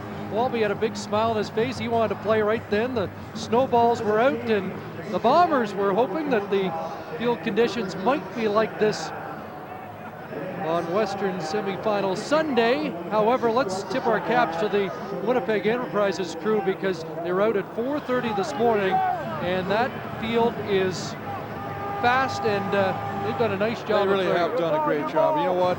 And as much as the teams talk about playing in bad weather, I think when you got two good football clubs, let's not weather be a huge factor. Let's at least have the field of play in top condition, and that's what we got right now. Brett Anderson will kick it off. And Arlen Bruce defers to Charles Roberts. And Akami with a terrific downfield pursuit to make the tackle. Harry Jones leading the offense out, and here are halftime numbers. Well, you see right now the net yards in favor of the BC Lions. Turnovers one apiece. 1 on downs by BC and a fumble late in the second quarter by Arlen Bruce. Time of possession favoring the BC Lions. Chris, the Winnipeg, one of the things they have had, they've led the league all year. Time of possession, they feel that's real critical to the games they've won. Jones with 10 300-yard games passing this year, but 8 when Milt Steagall's had 100 yards plus receiving. Harry Jones, Arlen Bruce unable to make the one-handed catch. As we check Kahari Jones' passing chart on the first half. Well, you can see the Reds are obviously the incomplete. Nothing too deep. It's always, he likes to go to the left. He loves to swing it out here, and he's got a couple deep ones up here. Again, tried a couple deep in the end zone to Jamie Stoddard, 98 yards, 9 for 12. You know what, I agree with Danny McManus said at halftime, though I think he's got to be a little bit more aggressive. Bombers have punted on their last 5 possessions. It's 2nd and 10. Jones, flush from the pocket, and tracked down by the speedy Ian Badejo. and limiting the gain to just a couple and forcing another punting situation. Oh, I am Badejo. Talk about closing speed. Here's a guy 6'2". I mean, he covers field in a hurry. Nice job, little twist at the top. Tyrone Williams, Powell gonna run it. Opens up a seam. Kahari Jones gets out there, but number 6, the BC Lions, gets over there in a hurry. Forced the punt. Bob Cameron. Willie Hurst, and he is cut down immediately, and that's the long snapper, Jason Congdon. Terrific downfield play after the 37-yard punt. Oh, we talked earlier about Congdon, the long snapper. You got to head up to the football. You don't go anywhere. You snap the football, you go right where that ball is. That's a nice job of Congdon getting down there and not only being there, but making the play. Let's check Damon Allen's chart for the first half. Damon Allen's doing the same. He loves to go to the right. He's thrown a lot to the left, but he's got a little bit longer ball. See him trying to get to Thelwell a few times. He's got one outside to Jackson, a big one to Claremont, but I guess the big guy in the first half would be G-Roy Simon. Out of the backfield, Sean Millington. Upended, close to a first down. Actually, the ball will be marked at the 53, I think a yard short. Well, as the weather starts to turn a little bit colder, the sun goes down, I think that you can almost guarantee that this man, Sean Millington, will become more a part of this offense, either catching the football like that play or running it behind the big hogs up front. 2nd and a yard. Lyle Green, first down, and into Bomber territory. Lyle Green, the heir apparent to Sean Millington when the Diesel retires. Well, only carried the ball 3 times in the 3 matches against Winnipeg, but as you say, a mini-me of Sean Millington, if you can use that term. Strong, powerful, quick to the point of attack. Does a nice job last week. Averaged over 6 yards a carry against Saskatchewan. Play action, Allen, and the ball knocked down. There's Denny Fortney, an all-star defensive tackle. Well, Denny Fortney's been battling the flu for 2 weeks. He's lost some weight. Right izzard. Just basically, he's just going to come down, reacts to it. He's not going to kick many field goals with that for him either. Former Miami Hurricane. We saw him last week, Chris. Another defensive formation, dropping into pass coverage.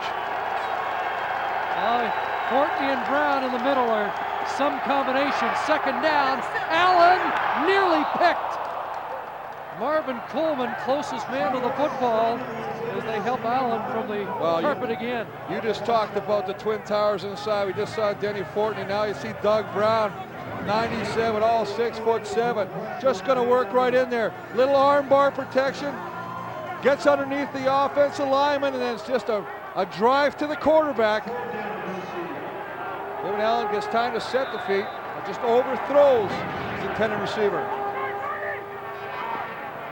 Here's the kick, nearly mishandled by Marcus Howell, but he holds on. And the Bombers will go on offense again when we return to Canada Stadium. Look who's back, Baron Simpson, who left the game early.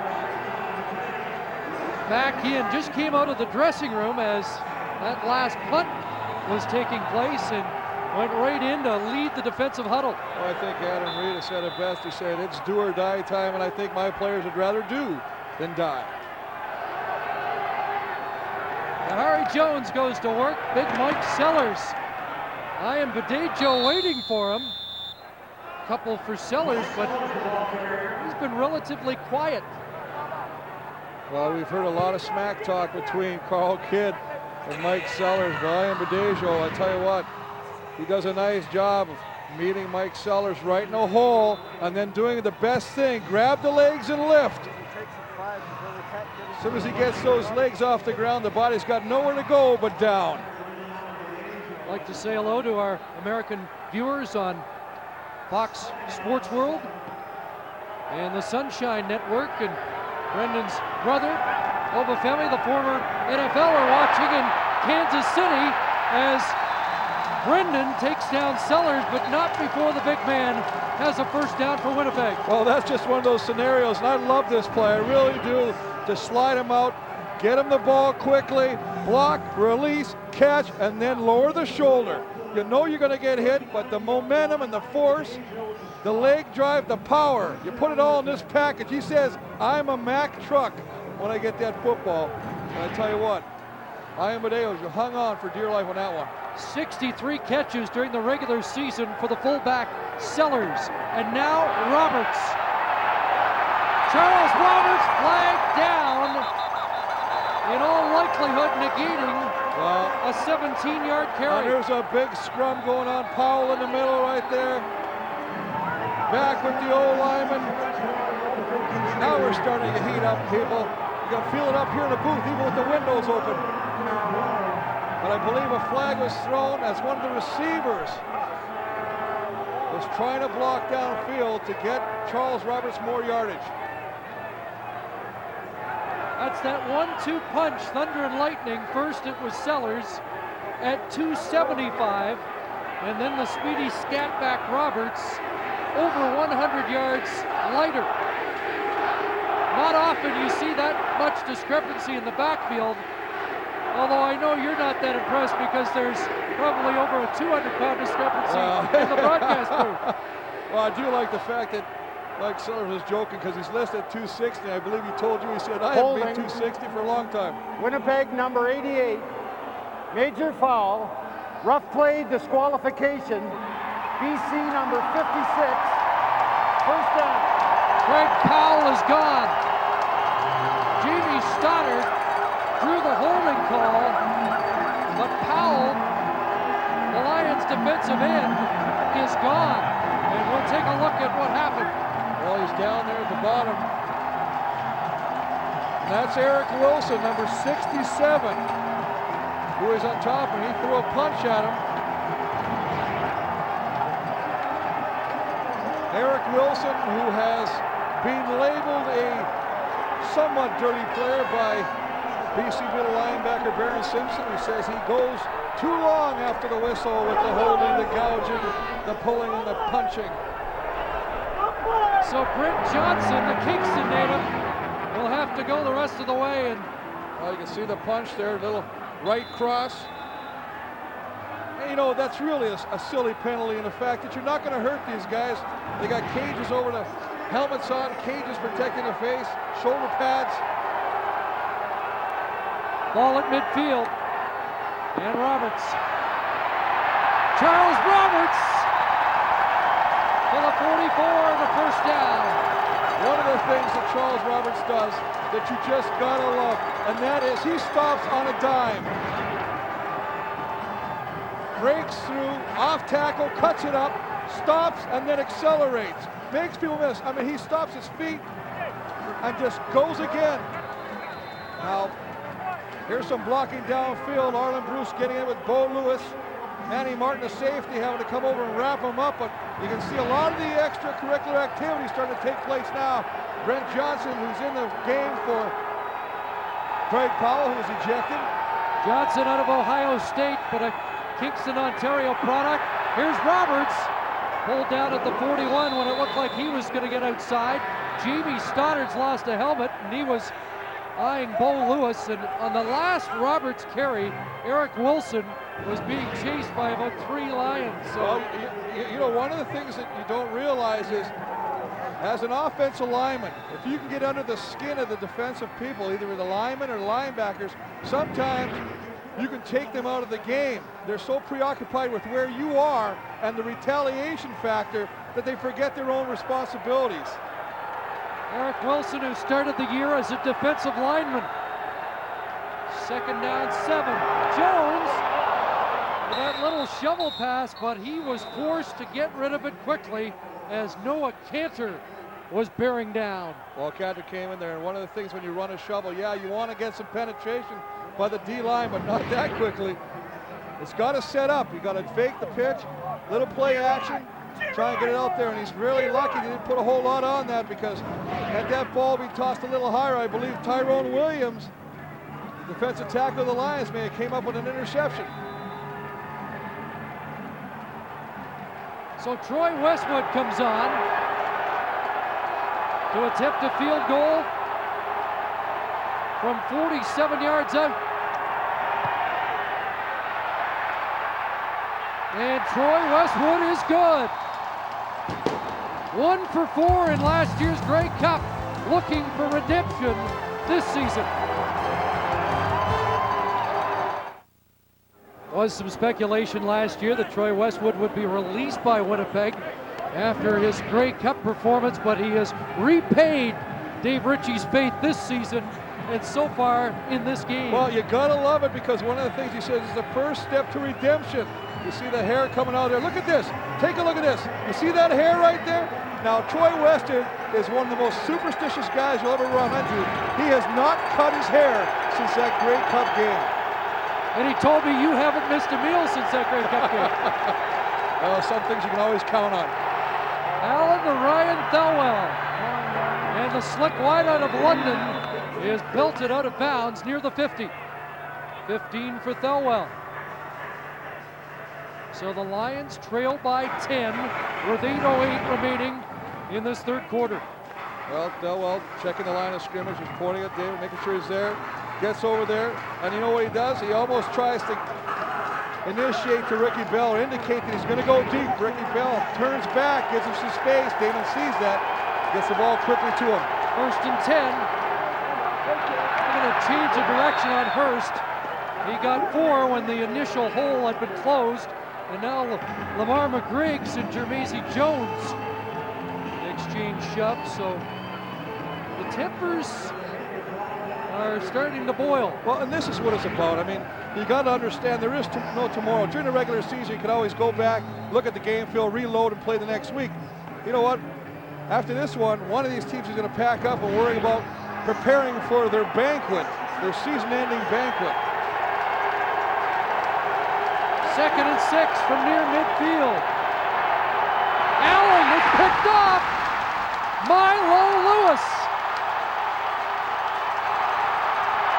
Down to the 20. And a flag thrown after the fact.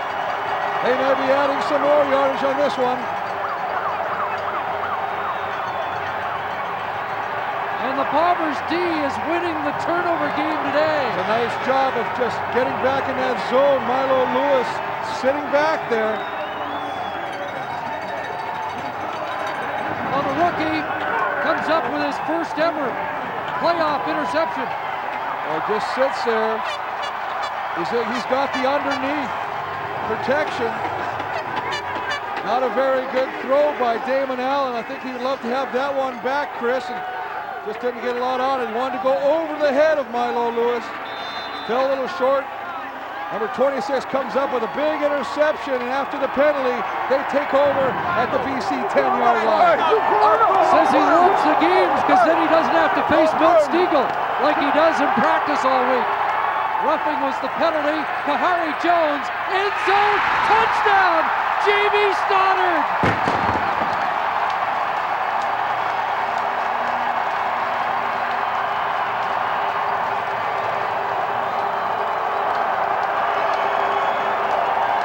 The Canadian kid who replaces Milt Stiegel has a touchdown for the Bombers. You talked about him earlier, the shoes he'd have to fill. Milt Stiegel says, you know what, you watch this kid. This kid can get it done. He's a real gamer. Give him an opportunity. A lot of celebrations, a lot of congratulations on the sideline of the Bombers, but a nice job of one, allowing Kahari to get time to see him, and Stoddard breaking away and coming up with a big touchdown catch.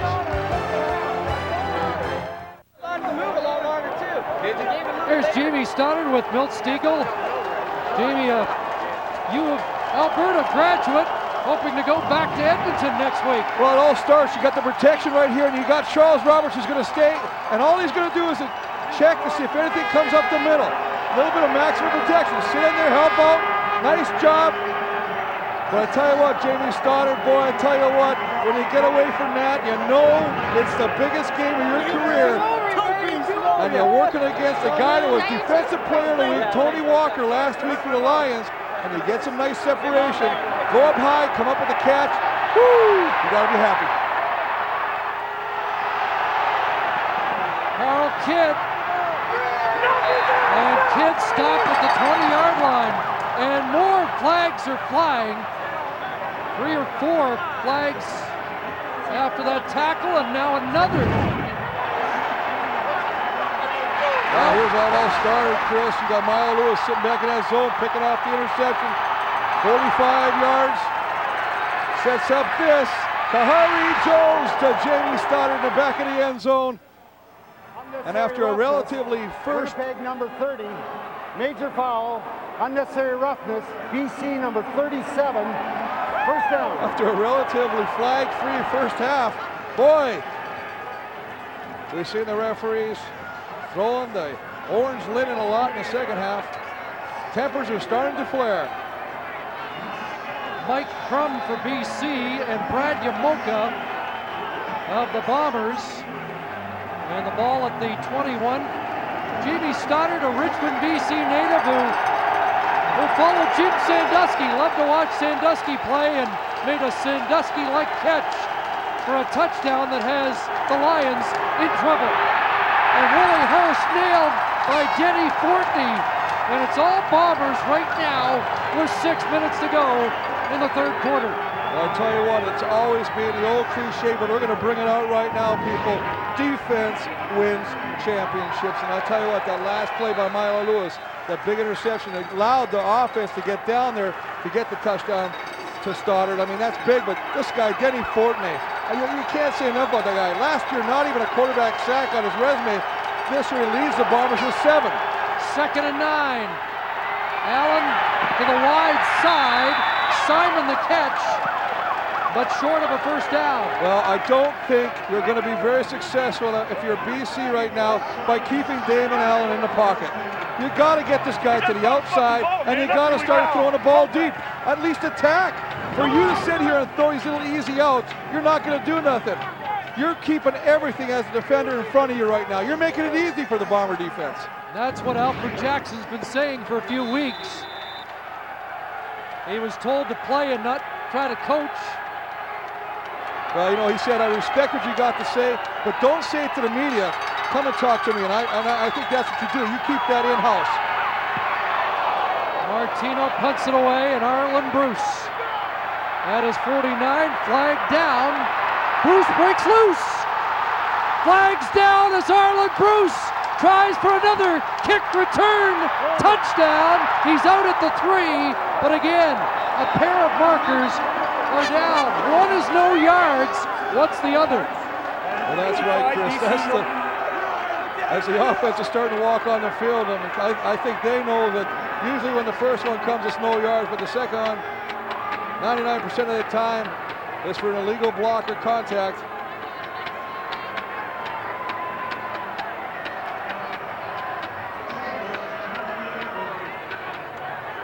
Adam Rita there. One of the things he says, we got to shore up that special teams. We cannot allow a man with the speed of Arlen Bruce to get to the outside. Long conference. Beat them all. Beat all of them. He can beat them all. Coach Ritchie saying beat them all, and I think in that group he's including the referees. No yards. BC number 85. Illegal block. Winnipeg number 32. First down.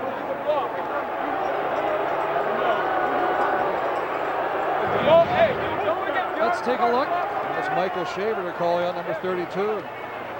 Just comes right in there. He's right there. Let's follow him and see what happens. There's Wade Miller doing a good job of just basically laying on top of Liam Badejo, and of course he gets up. And look at the hustle. You gotta love this effort. You're not out of it. You never are going to be out if you get that kind of effort from your team. So instead, they'll scrimmage from the 54 because of the Shaver infraction. Jones to work. And the pass behind Stoddard that time. Incomplete. Well, he had what he wanted. He had started a little crossing route across the middle of the football field. Had some separation again from Tony Walker. Just threw the ball behind Stoddard. Play action set up. There he is. He's wide open. Give him the football. Right play. Had the nice play. Was wide open. Just the ball thrown behind the receiver.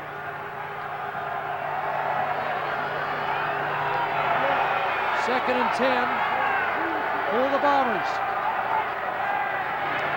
Jones, great protection, throws a strike, and that's Marcus Howell. Well, Marcus Howell with a second catch of the afternoon. Working against Brandon Godsey. Just doing the same thing he did on his earlier catch in the first quarter, coming back into the football field. He knows it's lonely way out in that corner, that wide receiver position, so he comes in where all the action is, where the slot backs are getting all the balls. He says, hey, if they can make catches, I'll come in there too. So Howell, Stoddard, and Drover, the three Canucks. A big part of this Bomber offense, and now Charles Roberts drops the ball, and the Lions come up with it. I don't know if he dropped the ball, Chris. I think again it was Carl Kidd, who came from the backside and stripped the ball. So those Lions linebackers trying to do their part. You can see 26 is right there, and he just strips that football out again. That's the second time that Carl Kidd's done that today. Both times resulting in a fumble. His partner in crime, Ian Badejo, number 6, coming up with the recovery. Just good hustle again. That's from the backside. There you go, baby. Carl Kidd making the play. Once again, giving another opportunity to the BC offense. In 3 games against Winnipeg, BC had 39 points off turnovers. They need some here, and they have Ryan Thelwell up near the 50. But are we going to see Damon Allen stretch this Winnipeg defense? Well, another flag is down. We have to see what this one's about. Thrown in the backfield. A lot of that times that's a holding call. Once again, the referees get together, discuss.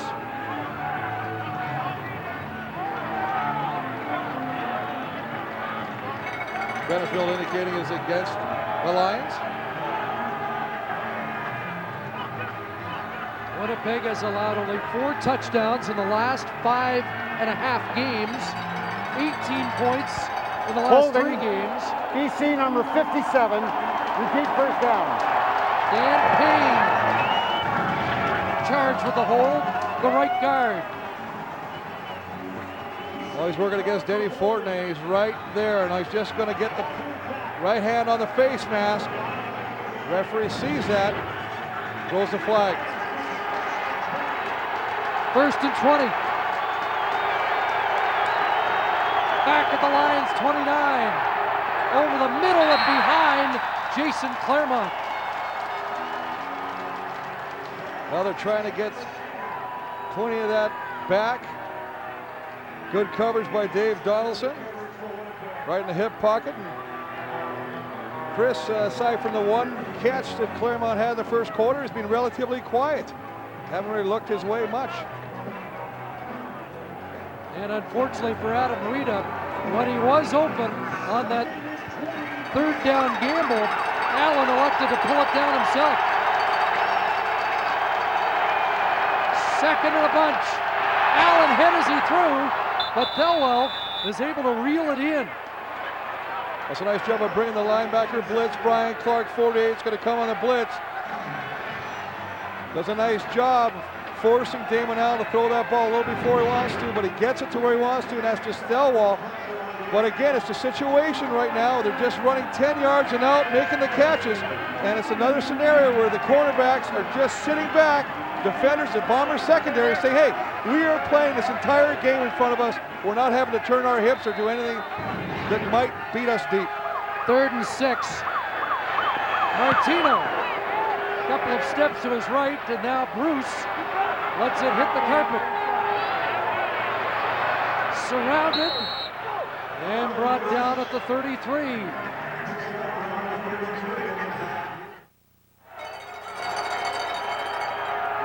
Bombers take over at their 35. Under 2 minutes to go, third quarter. Charles Roberts absolutely explodes out of that backfield.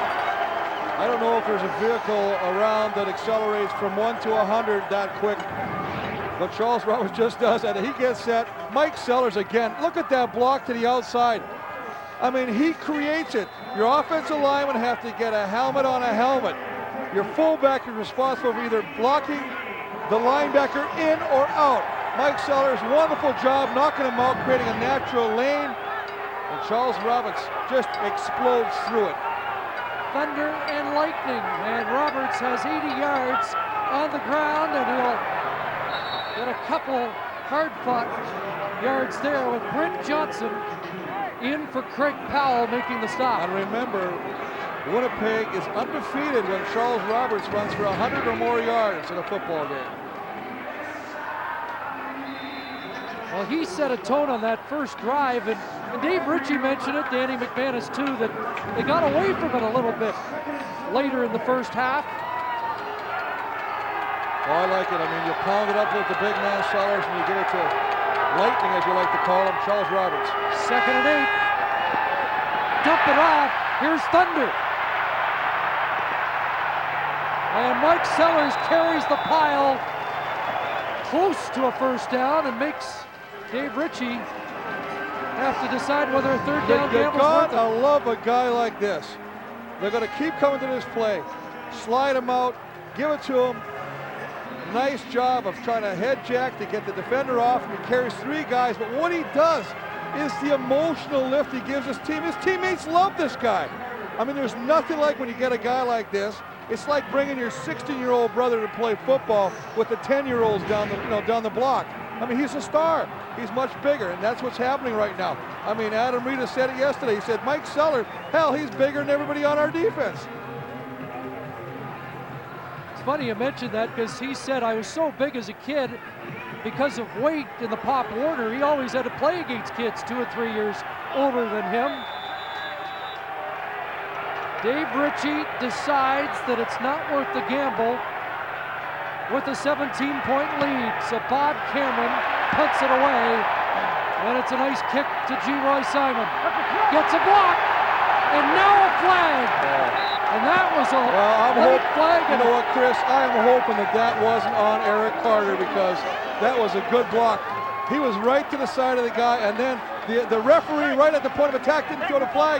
The backside guy threw one late, and that can't be. It's a bad call if that's a clip, and it's a 47-yard Bob Illegal Cameron block. punt. BC number 2, first down. You know what, from our vantage point up here, we looked at it, it looked like Eric Carter had the perfect position, right to the side. He walled him off.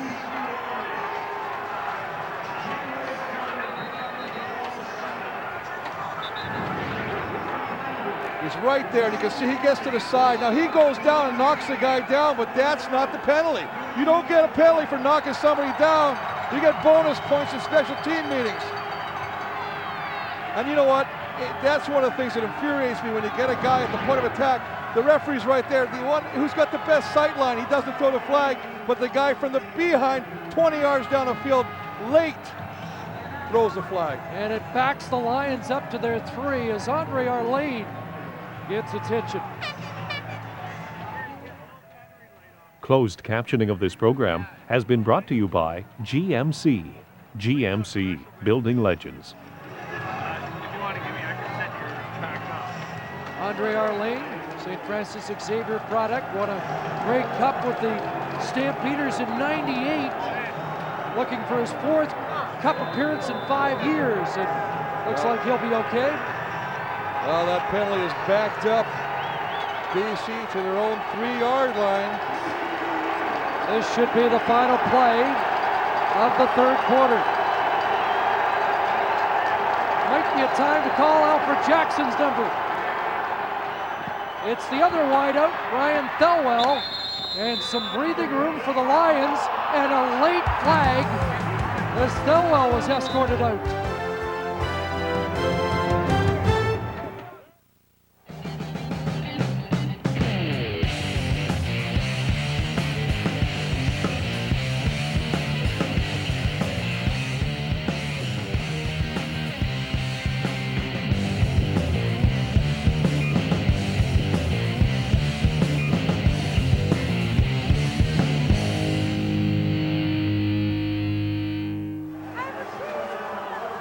It has been a slugfest dominated by the defenses and controlled by the Bombers. Well, penalties are having some effect there right now. Rylan Wickman was charged with a roughing penalty at the tail end of this play. Well, they got him backed up on the 3-yard line. He throws a nice out bell wall, and then you can see 55. Wickman just comes in there. He's out of bounds already. Unnecessary roughness, tack 15 more on, and now they're at the 33-yard line. Yes, they started at the 3, but the Lions need to get something done on this drive to cut into this Blue Bomber lead. Flag down, that play never got off, and I think somebody on the Lions offensive line moved early. I think you're right on, Chris. I think that's a procedure call. Procedure, BC number 60, still first down. Jamie Terrace. Here are the three-quarter numbers. Well, take a look. The net yards have really evened out. 235, 247. Turnovers, 2 apiece. Time of possession slightly favoring the BC Lions, but boy, the scoreboard doesn't reflect that. With the Bombers winning or leading right now, 20-3. First and 15. Allen nailed. Tom Europe. Safety blitz. Tell you, one of the things you have to do if you're an offense is you have to all be on the same page. And what I mean by that is if you see that, you see the safety sneaking up. Even if they switch positions, they put somebody back there, then it becomes a halfback blitz. You got to recognize that. When you see it, you got to make a call. That means the quarterback sees it, your receiver's on the same page, you adjust the route, you get rid of the ball. If there's no communication, he's got no chance. It's right there, bam. Tom Europe's right in your face before he has any chance to even see if there's a receiver open. There's the leader of the Bombers defense, Les Brown. It's 2nd and 20. Allen downfield, picked off. Clark pitching it to Coleman. Ryan Clark, the interception. Marvin Coleman down to the 16. This linebacking crew, Chris, feels that they haven't been getting the respect due. Last year they felt that they were snubbed, and all the Hamilton Ticat linebackers were the All-Stars. This year it's the BC Lions who are the All-Stars. I said, you know what? We're not going to worry about that. We're going to do our talking on the football field. We're going to show by our actions. The nicest thing about that, though, you see the depth of the drop of the linebacker, Brian Clark. He's 20 yards downfield. We need a recap. Second interception for Clark this year. And the Bombers take over at the 18. Jones looking into the end zone. Incomplete. He wanted Stoddard again. Well, Stoddard looking against Tony Walker, and he likes that combination. That's what a quarterback does. A quarterback gets comfortable with a certain receiver. We talked a lot about Kahari Jones being comfortable with Milt Stegall. Well, today, he's liking to look to Jamie Stoddard. First quarter, we saw him trying to hit that same play to Jamie Stoddard.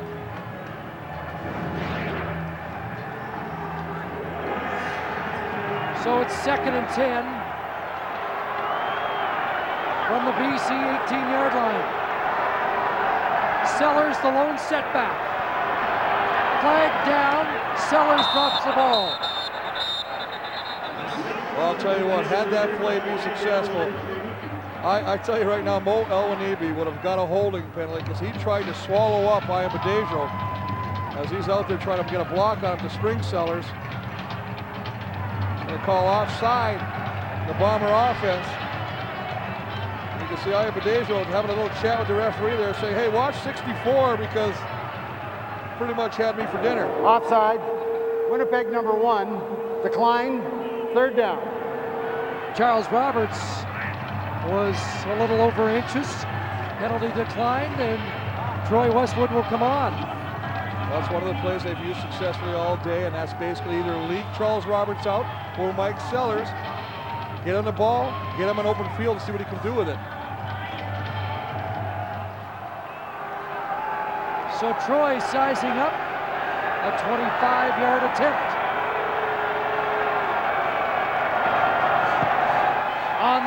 again. And it's a 20-point Winnipeg lead. 12 and a half minutes left on the clock.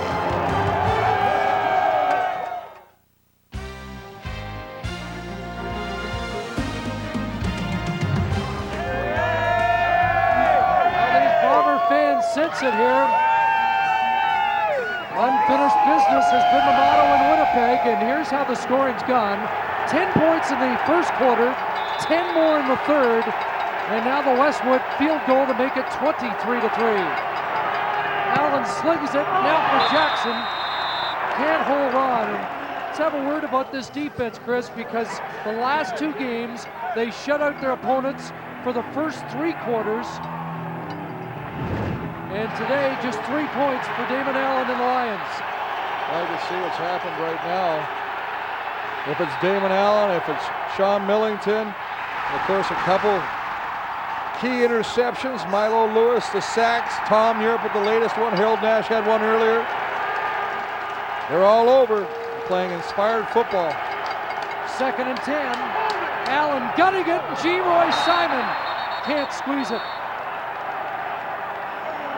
Alfred Jackson very close. Couple of Lions receivers in the same area. Well, G-Roy Simon just trying to take it to the center of the football field. Little move, nice move, getting away from the coverage. Milo Lewis, little separation. I don't like the fact of where they're ending up right there.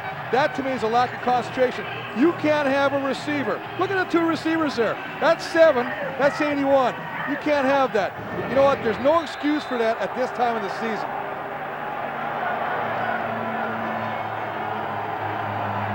Martino to punt it away.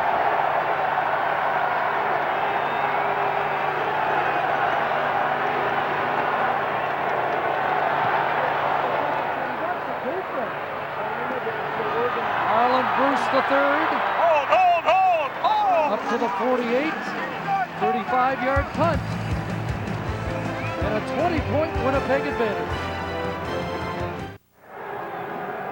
22,508 enjoying proceedings here as we check Chris Walby's Canadian Tire game notes. Well, we talked about for BC getting the wide house involved early. Only 4 catches, and the 43 yards is the big key. You got to go deep, get them going. Defense stuff to run, force the pass. 15 rushes, 97 yards, almost cracking 100.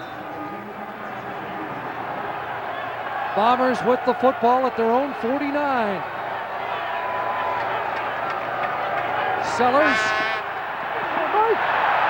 across midfield and close to a first down, and he's done most of his damage lately in the fourth quarter.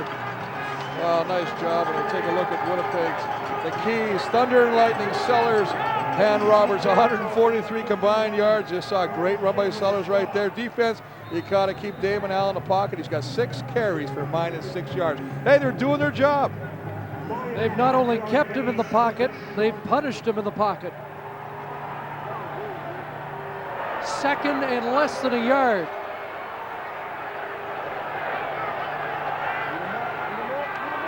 And Roberts. Look at that acceleration again! Outside! Inside the 10, Charles Roberts over 100 yards for the game. And remember, they're unbeaten when he's done that this year. Well, I tell you what, the biggest thing about this play, Charles Roberts, what exceptional quickness. But you got to remember, the guy in the middle, look who's in the middle. That's who's playing middle linebacker right now. That's Ian Badejo. Simpson's out. As a result, look at this acceleration. They said one of the keys to beating the BC defense is their over-aggressiveness. They'll run by you, and I can make them miss. Roberts just did that, took it a long way. 43 yards to be exact. 125 on the game. And now the Bombers move in for the kill. First and goal from the 7. Charles Roberts, touchdown!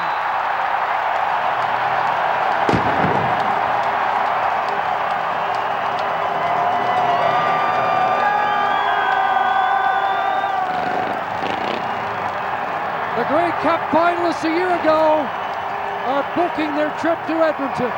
Well, we haven't talked about this a lot right now, but Milt Stegall is very confident that everybody else in this offense would get the job done. He said, we've got a lot of stars in this team. And he rattled off Bruce's name. He talked about Tahari Jones. But this man right now, Charles Roberts, what a day. And I tell you what a tandem him and Mike Sellers have been today. We talked about the bad weather. It's been beautiful today, but I tell you what, you never know what's going to happen in that West Final next week. And we're not saying that they're going to get there. Still 10 minutes to go in this football game. We all know in the Canadian Football League, anything can happen. But right now, Winnipeg's enjoying a beautiful lead.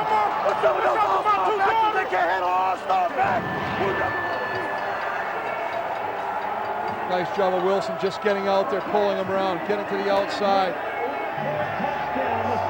Charles Roberts loses a football, but deemed that he had already crossed the line. Double D! 3 plays, 61 yards. Hello to all my family, all my friends. Now here's how it all gets going. It's basically the Charles Roberts show. It gets to the outside, makes people miss and accelerates, puts it in its 15th gear. Gets the outside, Eric Carter finally pushes him out, and then he caps it off again. Cut back, change of direction. Right there. And then a celebration with Howell and Bruce. Led the league in all-purpose yards. He was second to John Avery, who we'll see next week in Edmonton. Baby, all time, green and gold, baby. And sending a message to the awaiting Eskimos.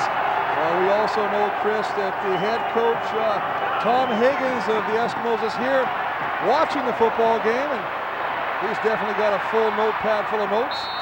Manny Machocha, the offensive coordinator of the Eskimos, here too. Willie Hurst with the return, 9:45 on the clock, and there are the Eskimos brass. Tom Higgins hiding right here, and there's the offensive coordinator, Manny Machocha, enjoying a little free popcorn, courtesy of the Winnipeg Enterprise.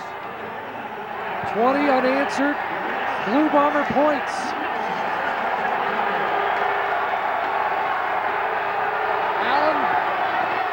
Bellwell can't hold it. You know, I'm telling you what, when I'm seeing these drop balls now, what I'm seeing a little quit. I don't want to say it's happening, but I'm seeing a little quit right now. Balls that normally were being caught earlier in the football game, as we see Thelwall's down. I'm not saying the effort wasn't there, but balls that he was catching before, he's not catching now. We saw Alfred Jackson drop a couple. Just going to run and then come back to the football. Ball's thrown low, he goes down, tries to catch it. He's got that football, hits him right in the stomach. He's got to come up with that. Right in the breadbasket. But this is usually a sign that you're starting to think about tomorrow. That you're starting to almost concede the victory to your opposition. Mental lapses like that. Damon Allen in the second half is 5 of 13, a pair of interceptions, and only 58 yards. We saw a couple drops. We just saw that one by Thelwall. We saw one earlier by Alfred Jackson, who tried to turn before he got the ball. We asked Dave Ritchie yesterday about the mood of his football team, and he said they're just plain angry, in a foul mood, as they got ready for this game, and this defense has played nasty. Well, you know what? There was a lot of talk. They felt without Milt Stegall in the lineup, the man who has 23 touchdowns, that they really had no chance.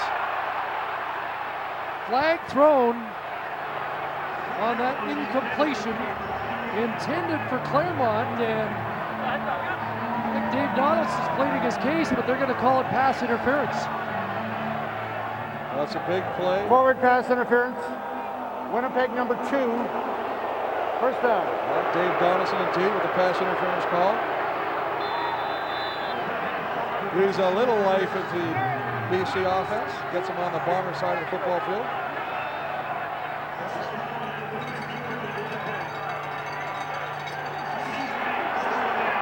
So a first down at the Winnipeg 52.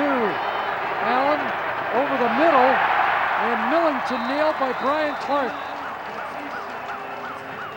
Well, once again, it's just the BC offense is seeing, you see the faces are not happy right there. But the BC offense is just taking little pieces. And you know, the Bomber defense is happy to give them this all day.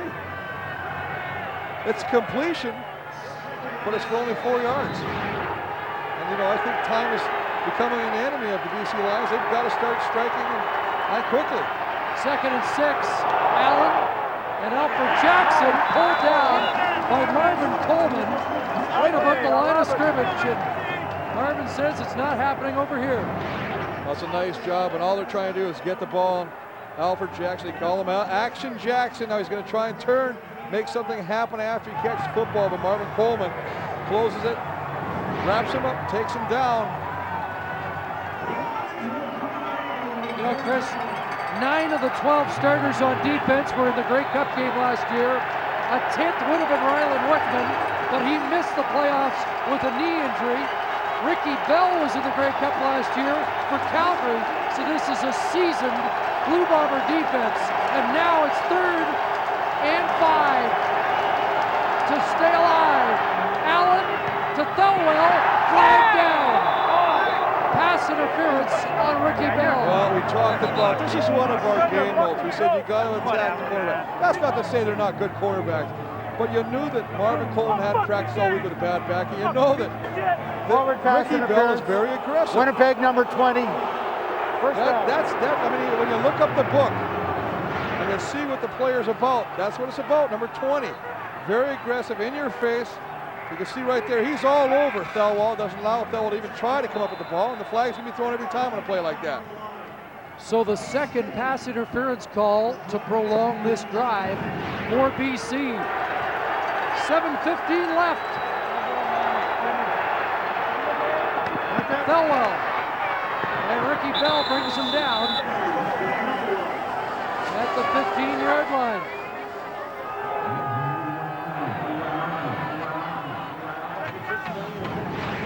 That's a nice job again, just sitting back there, going back to Thelwell, who is his favorite target this afternoon. Picks up 9 yards, putting him in a second and short situation.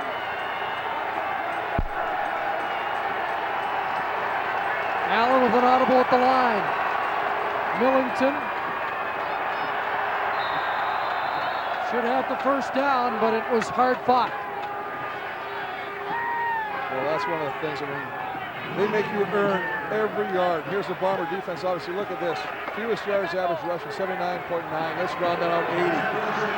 4.5 lowest average per game, lowest average game per pass. I mean, they got all facets of the game covered. And you know, Chris, we're into this part of the cycle with the Canadian Football League where the defense is dominating the offense. You think of the 4 teams today, their defense is all probably better than their offenses. Here's Allen looking to the end zone. Incomplete as he tried for the rookie, Jason Claremont. Well, Jason Claremont did an excellent job of trying to adjust the football as it was in the air, to try and turn his body to come up with a remarkable catch, to try and breathe some life into this Lions football team. Unfortunately, ball thrown a little far. Can't come up with what would have been a spectacular Tony Champion type catch. Yeah, I was thinking the same thing, 1989 Grey Cup game. 2nd and 10, Allen almost picked off by Harold Nash. Defenses that win football games study game film. They realize what's going on. They recognize formations and they're able to break on them. Harold Nash does a great job of seeing Willie Hurst sneaking out and breaks on this football and is one step away from coming up with a big interception. Adam Rita's team had won 9 of its last 12 coming into this game. Well, you mentioned earlier that BC started their turnaround or their comeback this year by beating Winnipeg 29-21 earlier this year. And then what was happening? Winnipeg started their comeback on their undefeated streak by beating BC 44-28. So both teams have used each other as springboards for the success. Gary Jones mentioned that He learned in a loss against the Lions that they had to be a better balanced team. He threw 55 passes in a game and lost against BC. They haven't lost since. 3rd and 10. Fans to their feet. Allen to the end zone. And it's incomplete. And once again, the Bombers defense turns it over on downs. They're celebrating in Winnipeg and getting ready for a trip to Edmonton. Best D, baby, best D. Carl Kidd, why are you going to talk about our defense? We got the best defense in the CFL. Carl, couldn't play out there, but the only team left, bro. Carl, take your orange home, baby. Take them home. Can't play for us, 26, man. Call name. Need that help pack Call it, Carl Kidd. Carl Kidd getting some heat. And Chris, you know why? Yesterday, it's nice seeing you. Thanks for coming. Now go home. Yesterday, Dave Ritchie played some comments from Carl Kidd in the Bombers meeting to rev up a defense that's going to get the last word today. Charles Roberts is adding to his numbers. Well, it's interesting to talk about that, though, because of the fact that you never want to give any fuel, because you know the teams around the league, if you hear something, they're going to take the clippings from the newspaper and they're going to pin them up in their locker room. You say something, and Dave Ritchie has made a videotape of all the comments made by the BC Lions, and as you say yesterday, players were watching it. They were fueling this anger. Curiously, it was Carl Kidd who made that last tackle, and the one thing the Bombers did want to hear from Carl Kidd, Kidd said the winner of this game would win the Grey Cup. That they may not argue with. 1st and 10. Roberts again, look at that, skip, and the high hurdler drops the ball up near midfield. And flags fly, who's on it? Well, they're going to call Aubrey. Arland Bruce are going to call for knocking a player, interference, not allowing the Lion defender to try and come up with that football. There is also another marker back near the line of scrimmage. Charles Roberts just went over 100 yards in the second half alone with that carry before he fumbled the football. Well, there's 2 flags, one behind the line of scrimmage, and one we know for sure when Arlen Bruce got an interference penalty. Holding, Winnipeg number 64. That penalty is declined. Loose ball interference, Winnipeg number 4, first down. Well, we saw the interference by Arlen Bruce. Mo Elowanibi with the other infraction, and the Lions will get the football on the fumble recovery.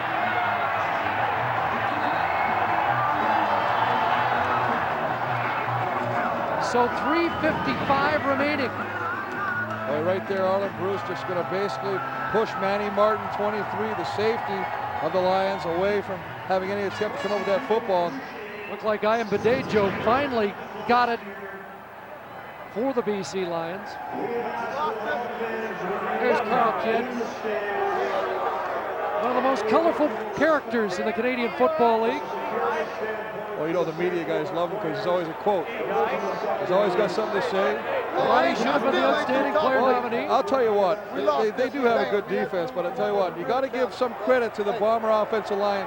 And I know, you know, you don't like when I give the big boys some credit, but I'll tell you what, Baron Simpson, 1 tackle, had to lead the football game, not really a factor at all today. There's an incompletion with Chris. There's no question that the Blue Bombers turned this around when they finally got their offensive line intact. And maybe the missing piece was Garrick Jones. Well, I think Garrick Jones is a missing piece at the left tackle. Obviously, that's the blind side of the quarterback. You got to protect the back side of the quarterback. But I tell you what, the guy they really like is that Eric Wilson. You got to have somebody in there that's got that pit bull mentality that's going to go after people and you know, get people all angered up. 2nd and 10.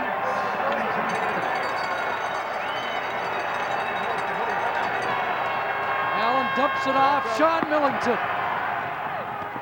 And a first down for the Lions inside the 40. Well, Sean Millington coming up with that catch, and you wonder about Sean Millington. Has announced that this will be his last year. Last game for Millington, last game for Jamie Terrace. Two great Canadian CFL players with distinguished careers. The only Canadian with more touchdowns in the CFL than Sean Millington, the great Normie Kwan. And there's Jamie Terrace, not the way he hoped it would end. Willie Hurst, nice hands there, and a catch down to the 25. And a 3-minute warning will be given to the benches. All Winnipeg here in the Western Semi at Canada Stadium.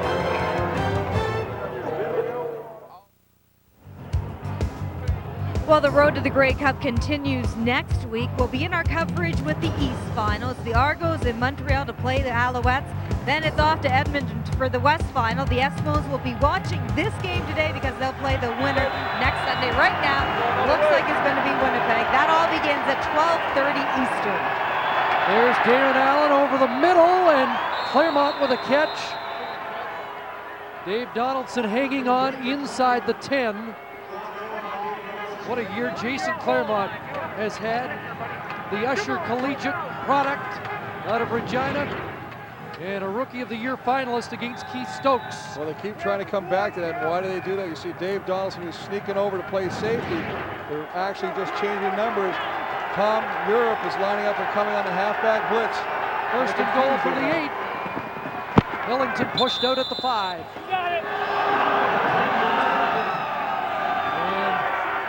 Sean wasn't able to hold up there. Took a tumble. You know, we think he could play a couple more years, but talking to him again today, he said, I just feel like it's time to change course in my life. I always think it's a little strange, though, when a guy says, and I know why he did it, and that's the kind of class that Sean Millington has. He says, you know what, there's 2 of us that have announced their retirement. Rather than have a joint or split the ceremony, the last home game in Vancouver, I'm going to let Jamie Terrace have his day. He's been here 16 years. Let him be the man. I'll have a ceremony the first game next year. But I still think with that thought, there's a chance you still may see number 25 Summer, perhaps even Ottawa. How about Lamar McGregor? Ottawa. Eric Tillman's ears just perked up. Want to keep those guys awake in that heated shack down there. How about Lamar McGregor's bringing it, and it's been a long afternoon for Damon Allen. Well, you got to like Lamar McGregor. I really like the way he plays this game of football.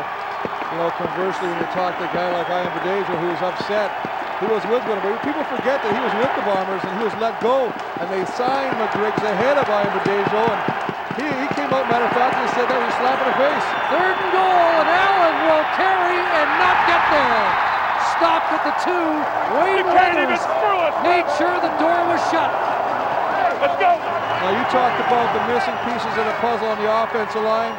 Well, I think Wayne Weathers is the missing piece on the defensive line. He is an incredible athlete. Great wrestling background, great balance. Comes over there, makes the play, gets some help from Brian Clark, but boy, I tell you what, number 99. Great game last week. Boy, a force. He's a rising star in this league right now. Bronze medalist at the Pan Am Games in wrestling, looking for silver in the Grey Cup. Silver in the form of a cup. In 2002, 2:18 remaining. To Harry Jones from his own 2. That means Sellers right side. Ian Badejo drags him down at the 10. Well, this is where it starts to be fun for the Bombers right now. Let's just hand the ball off. Let's pound it at him. Let's give the big man, if you take a look at Wayne Weathers. Good job, baby. And fun for you because we're going to talk about that Winnipeg offensive line. Well, I'll tell you what, you got to really like it. They went through so many people trying to find that winning combination. Training camp, they had defection, guys leaving. They got injuries. McNeil got hurt. Mike Sutherland, who's part of this team, got hurt. They've had to use so many people to find that missing formula. 2nd and 2, and look at Sellers drive over Ian Badejo for a first down, but a flag is thrown. But I think the biggest thing, and I think the thing that offensive coordinator Paula Police saw is this is a weapon. They talked about him in training camp, but they never really gave him the football early part of the year. And it was only in the later stages of this football year that number 33, they realized, hey, this guy is a force. Let's give him the football. BC number 26. First down. Carl Kidd with the face mask. Kind of hard to tell from that replay. Not very happy with the call. There's Paul LaPolice. Right there. Veteran Gene Geens on the other side of the football for Winnipeg, and they've done a great job. Really happy. He says every week he goes to work now and tries to come up with new schemes to get the ball in the hands of either number 1 or number 33. It's 33's ball right now. Mike Sellers into the open field and across the center stripe. Oh, and he is loving it. You know what? If this man was a horse, it'd be a Clydesdale. By the time he just does it all, he gets out there, and it's the stiff arm, the strength. I talked earlier about what a guy like this does for your team, the excitement he generates. It's a cutback. It's a 275-pound man cutting back, and the stiff arm of Manny Martin in the helmet. And then it just becomes a drag. Godsey says, oh my God, it's me that has to make this play now.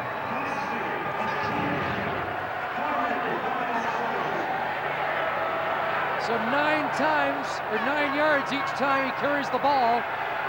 There he is again. And Badejo again meeting him. Tough to bring him down when you get him up high. Well, I will say this, if there is one guy that has done a pretty good job of tackling Mike Sellers, it is Ian Badejo, and he does a nice job. He knows it's all about form tackling. You're not going to take a shoulder on 33. Get between them and then grab the legs.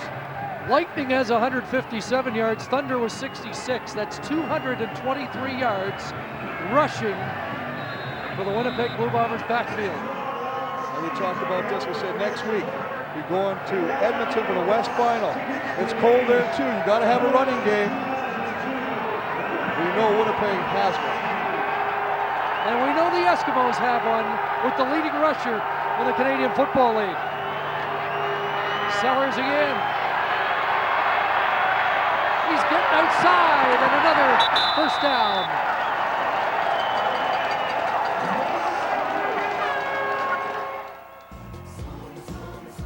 Closed captioning is brought to you by the award-winning Mazda Tribute. Well, it's been a trend in recent weeks. Mike Sellers does most of his damage in the fourth quarter and late. You know what? You said something that kind of piqued my interest, if I may, Chris. You talked about that Edmonton has a running game. I'm wondering, because I think John Avery is as exciting a running back as you'll ever see. But I wonder if they, as you see, Kahari Jones is leaving the football field. They're just going to basically go down and kill the clock. Have they corrected the problem with John Avery putting the ball on the turf? He was saying that, you know what, I've worked with different quarterbacks. I haven't had a rhythm with one guy. Then I had to split duties with Ronald Williams. That affected my ball attempts of carrying. Be interesting to see next week. So we got 3 great running backs on one football field. Well, there is how they matched up through the year. We saw Winnipeg beat Edmonton 20-8 last week. We thought it was a thorough win. Alfred Payton and the Eskimos disagreed. Well, they said that, of course. What do you expect them to say? They know that they're going to have the bye week. They're at home watching this game right now. And I guarantee it, they're going to have to be fired up to take on this team, because right now, the Bombers are firing on all cylinders. Everybody on their feet here at Canada Stadium. This is the last time they'll see their club at home this year. And let's get ready for the Milt Stegall watch again, because there's an opportunity that number 85 said, if we get through this game, and I'm sure we will, that I may be able to come back next week. Kahari Jones came out before Pat Barnes put his knee down the last play, and he got a thunderous ovation. And now 7 ticks left.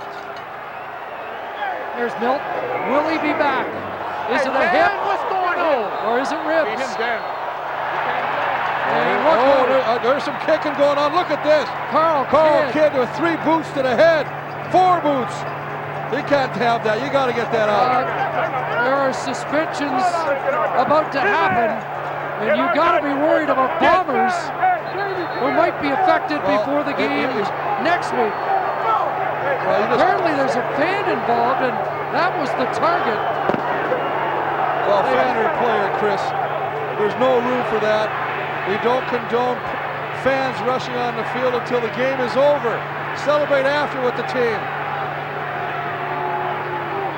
But in fairness to the players, when fans are jumping out of the stands, they got to protect themselves. Well, after we see what happened in baseball, the two fans coming out there beating on that third base coach. But those aren't fans. That's Jamie Stoddard involved with some of the Lions, and this thing's got right out of hand. There's a former Winnipeg Blue Bomber, Brent McNeil, on the field, and this thing is just completely unraveled. Well, with 7 ticks left on the clock, you almost wonder if they might just blow it. Let it run out, guys. Let it run out. There's no sense. I don't know if you're going to restore order here. There's a lot of people on the football field. A little bit of chaos going on there still. Mo, off the field, Mo. Move. See Coach Ritchie trying to get his players over. It's not all bad. We see Kahari Jones and Damon Allen embracing each other. Jones ran off the field with 30 seconds to go, and he was embraced first by Eric Carter of the Lions, and this looked like it was going to have the right sort of finish. And now they have allowed the clock to run out, and this game has been declared over. True champions right there.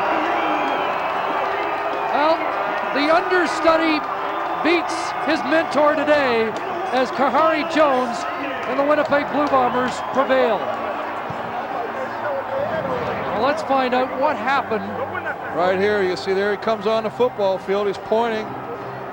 Oh, and he goes right after a player. You can't have that. That's indicative of just what we talked about in baseball. You cannot do that.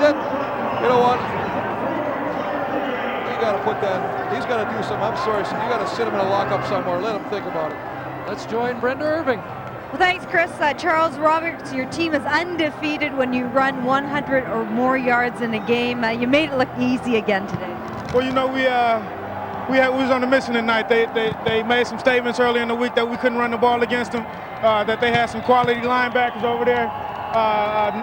Fortunately enough to be named to the All-Star team this year. We felt we had some great linebackers on our side of the ball, and we wanted to come out and prove a point tonight that they were the second best linebacker corps in the league this year. Well, as you know very well, all week in Winnipeg, the talk has been about Miltsteagle and how the Winnipeg offense survived without him. A lot of guys stepped up to the plate today.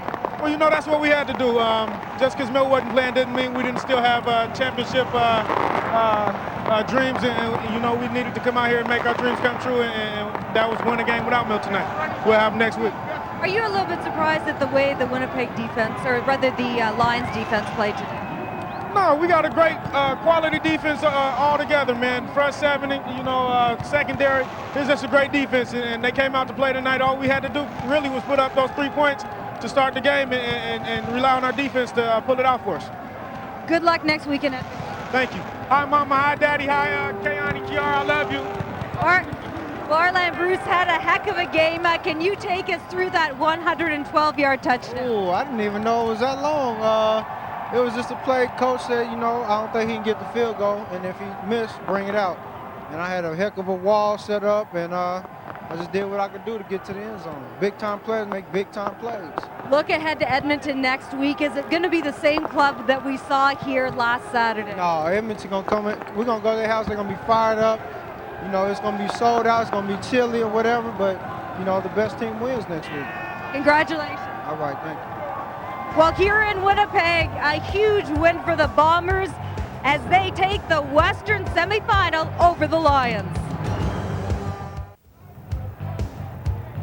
Back live in Winnipeg with the Blue Bombers, an easy win over BC to advance against Edmonton. No place for fans on the field, and there's no place for player fighting player. A sour ending to a good effort by the Winnipeg Blue Bombers here this afternoon. All right, couple of key plays, and Eric Tillman, let's begin with the play that you figure turned this game around. It starts with the attempted field goal by BC's Matt Kellett. Well, you're talking about a 10-point swing. There's no question that the big play of the game was when Kellett duck-hooked the field goal.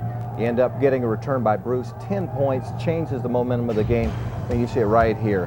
The snap, then you've You've got a duck hook left, and you've got a bunch of offensive linemen trying to chase the little rabbit and Arlen Bruce. He come down and 7 points. Just a huge win by Winnipeg today. You're talking about domination, complete domination of the BC Lions without Milt Stegall on the field. In my opinion right now, the Winnipeg Blue Bombers are the preeminent team in the Canadian Football League. They made a statement tonight. Talk about big plays by big-time players. Also a statement made, Danny McManus, by this Winnipeg defense. Yeah, their defense definitely showed today that they are playing great football right now. And one of the things they're going to take to Edmonton is that excitement that they're bringing to the game. Also, Edmonton's sitting there waiting at Edmonton saying, hey, we got a pretty good defense as well. We're going to be ready for you guys. I think most important thing is going to come down to is the running game. That's going to be the biggest thing for both clubs, is who can run against some pretty good defenses. All right, let's quickly look ahead to next Sunday afternoon. And Eric Tillman, you know the Montreal Alouettes well. They're home to Toronto. People were writing Toronto off before today. Well, the Toronto Argonauts certainly played very well today. You talk about Montreal, they are an exciting football team. They won the East. They need to get off to a fast start because Toronto has big play capability, and if they can protect Reggie Slack, and they're still in the game in the second half, anything can happen. In about 10 seconds, Winnipeg, Edmonton, what do you see? I see just a battle of defenses. I think it's going to be a great ball game. It's going to be tight all the way through. The team that doesn't make the most mistakes is going to end up winning the ball game. All right, rowdy fans behind us. Security's not that great here in Winnipeg. We saw it with the fans going on the field. We hope to keep this place standing. Don't forget, next Sunday afternoon at 1 Eastern, we're actually on the air at 12:30 Eastern with Toronto, Montreal. That is followed by the Western Final, Winnipeg at Edmonton. For Eric Tillman, Danny McManus, Brenda Irving, Chris Cuthbert, and Chris Walby, I'm Brian Williams. Good night from Winnipeg.